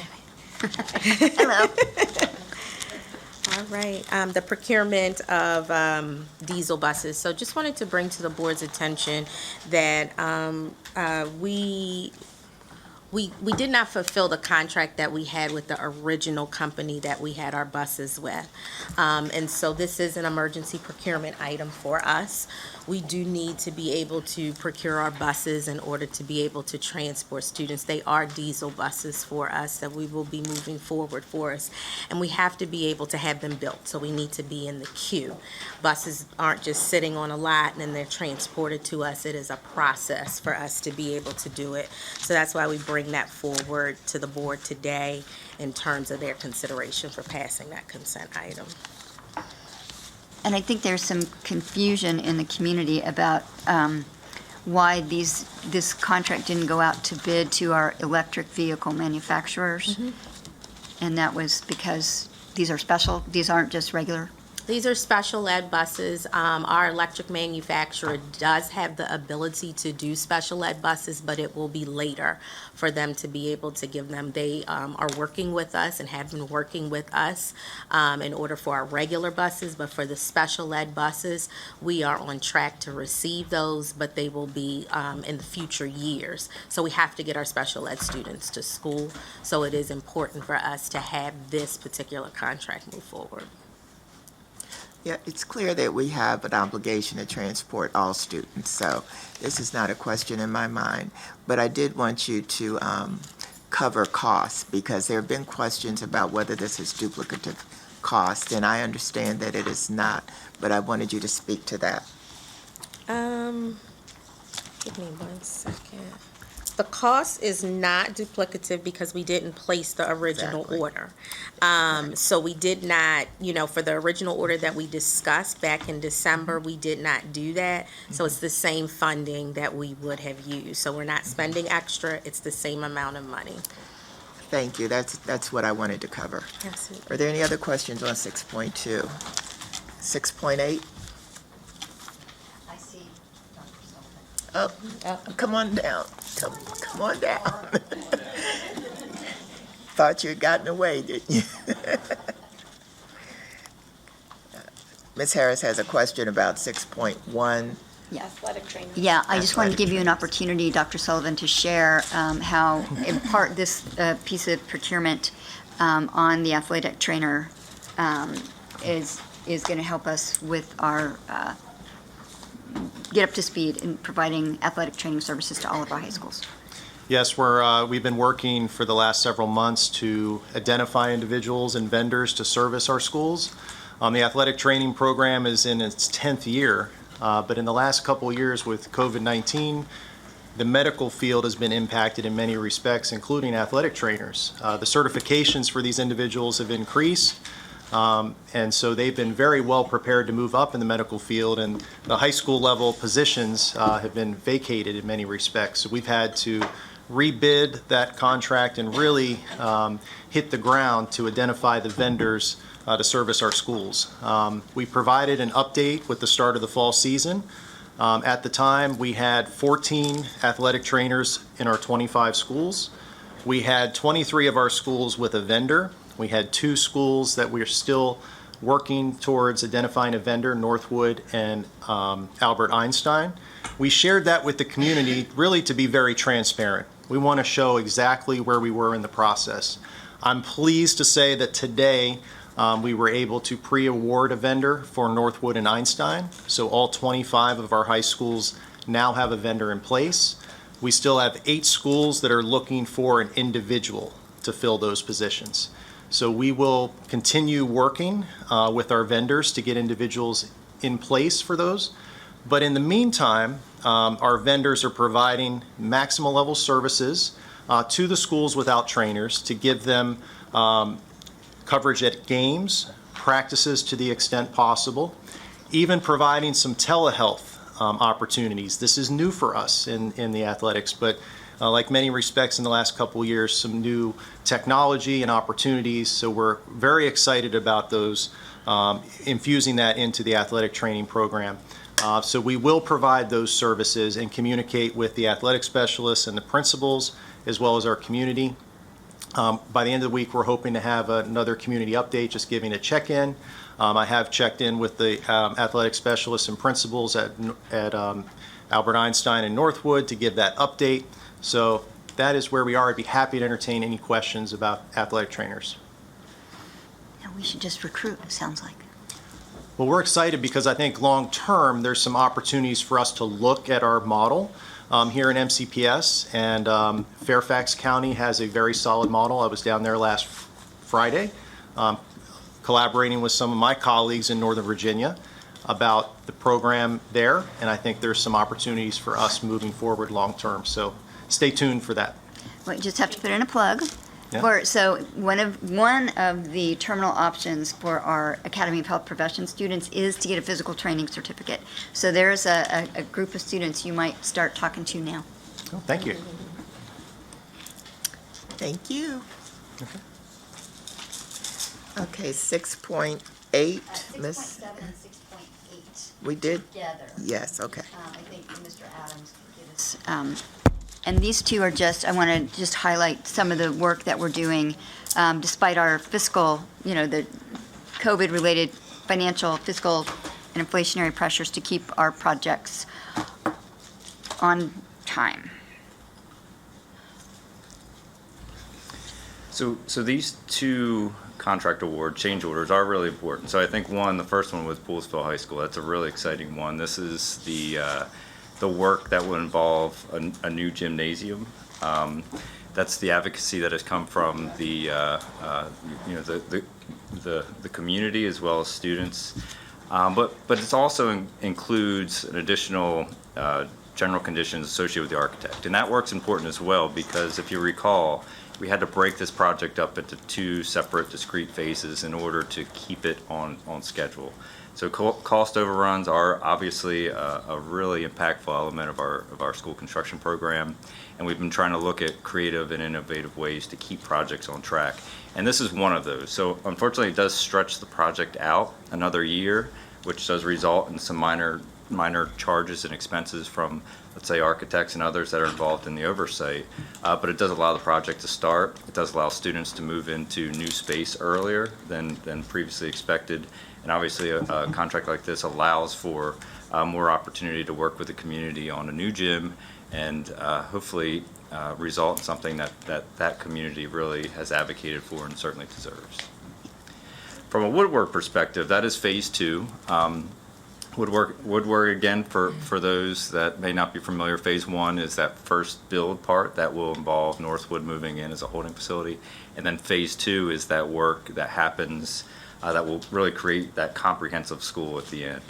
So the architects have obviously been working very, very closely with community members on site aspects, but the building piece itself really has been at the infancy, and this work will allow them to take it to full design as we continue that design collaboration, that community collaboration. But obviously, as we get closer to more of our CIP discussions, we will be discussing ongoing lingering impacts of supply chain and labor shortages. We heard today in that presentation, we hear a lot about labor shortages at the school level.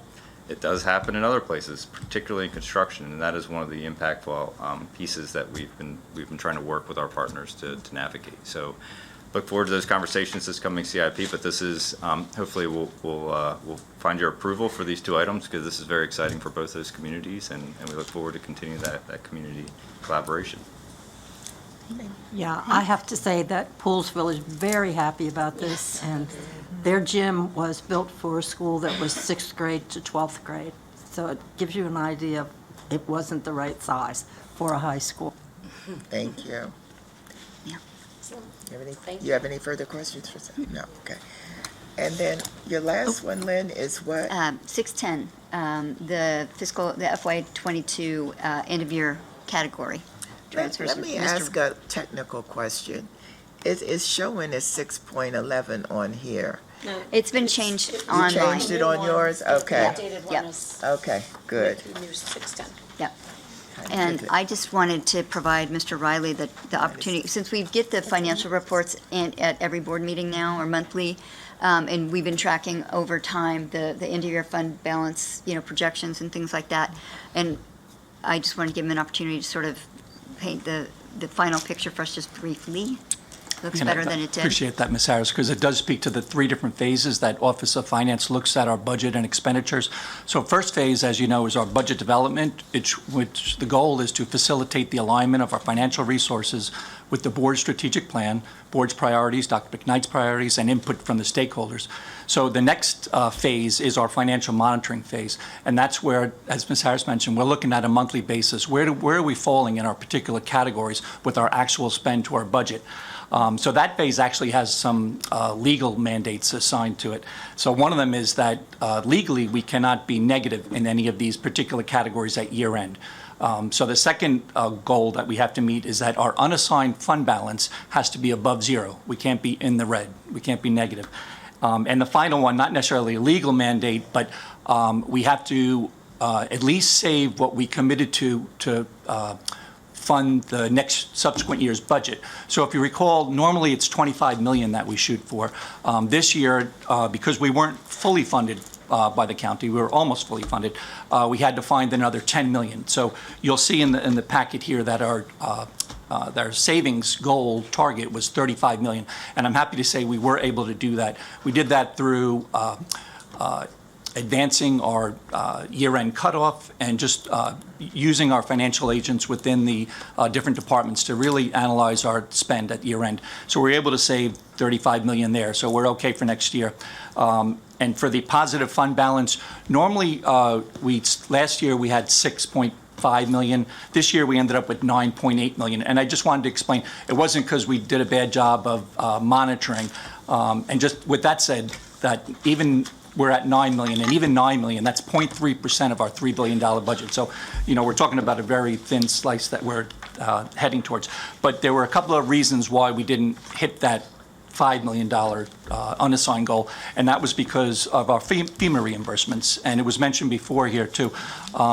We were able to acquire almost $20 million of FEMA reimbursements over the last 2 years for our testing, for our masks, for our PPE supplies. But when we were at year end and we're trying to figure out what our year end balance is going to be, we were told by FEMA and MEMA that it's going to range anywhere between 2 months and 8 months. So it was a kind of a tough target to hit. So one of the big ones was $9 million, and we did get that, but we also got an additional $4.5 million that we weren't expecting. So that's kind of what threw off our year-end balance. So I kind of just wanted to highlight that of why we're at 9.8 or 9.9 at this point. And the last phase I just want to mention, too, is our financial reporting phase. So we'll come back to you in November with hopefully a clean audit, because that's where we report on our 8 funds that we have, the operating budget being the main one. And then we go through our annual audit, and then we bring that back to you. So that kind of closes the loop of our budget development to final audit. So I don't know if anybody had any questions on where we ended up there. Yeah, looking forward to that November meeting. That'd be a place to be. Thank you. So can I get a motion to move 6.1, 6.2, 6.7, 6.8, and 6.10? So moved. Second. All in favor, raise your hand. That is unanimous of those present. We are now up to item number 7, which is just for information. Item number 8, can I get a motion to move item 8.1 and 8.2 in block? Yep, so moved. Second. All in favor, raise your hand. And that is unanimous of those present. Is there any new business? Seeing no new business, item number 9 is for information only. I'll entertain a motion to adjourn. I move to adjourn. Second.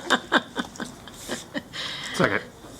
All in favor, raise your I hand. move to adjourn. And that is unanimous of those present. Thank you.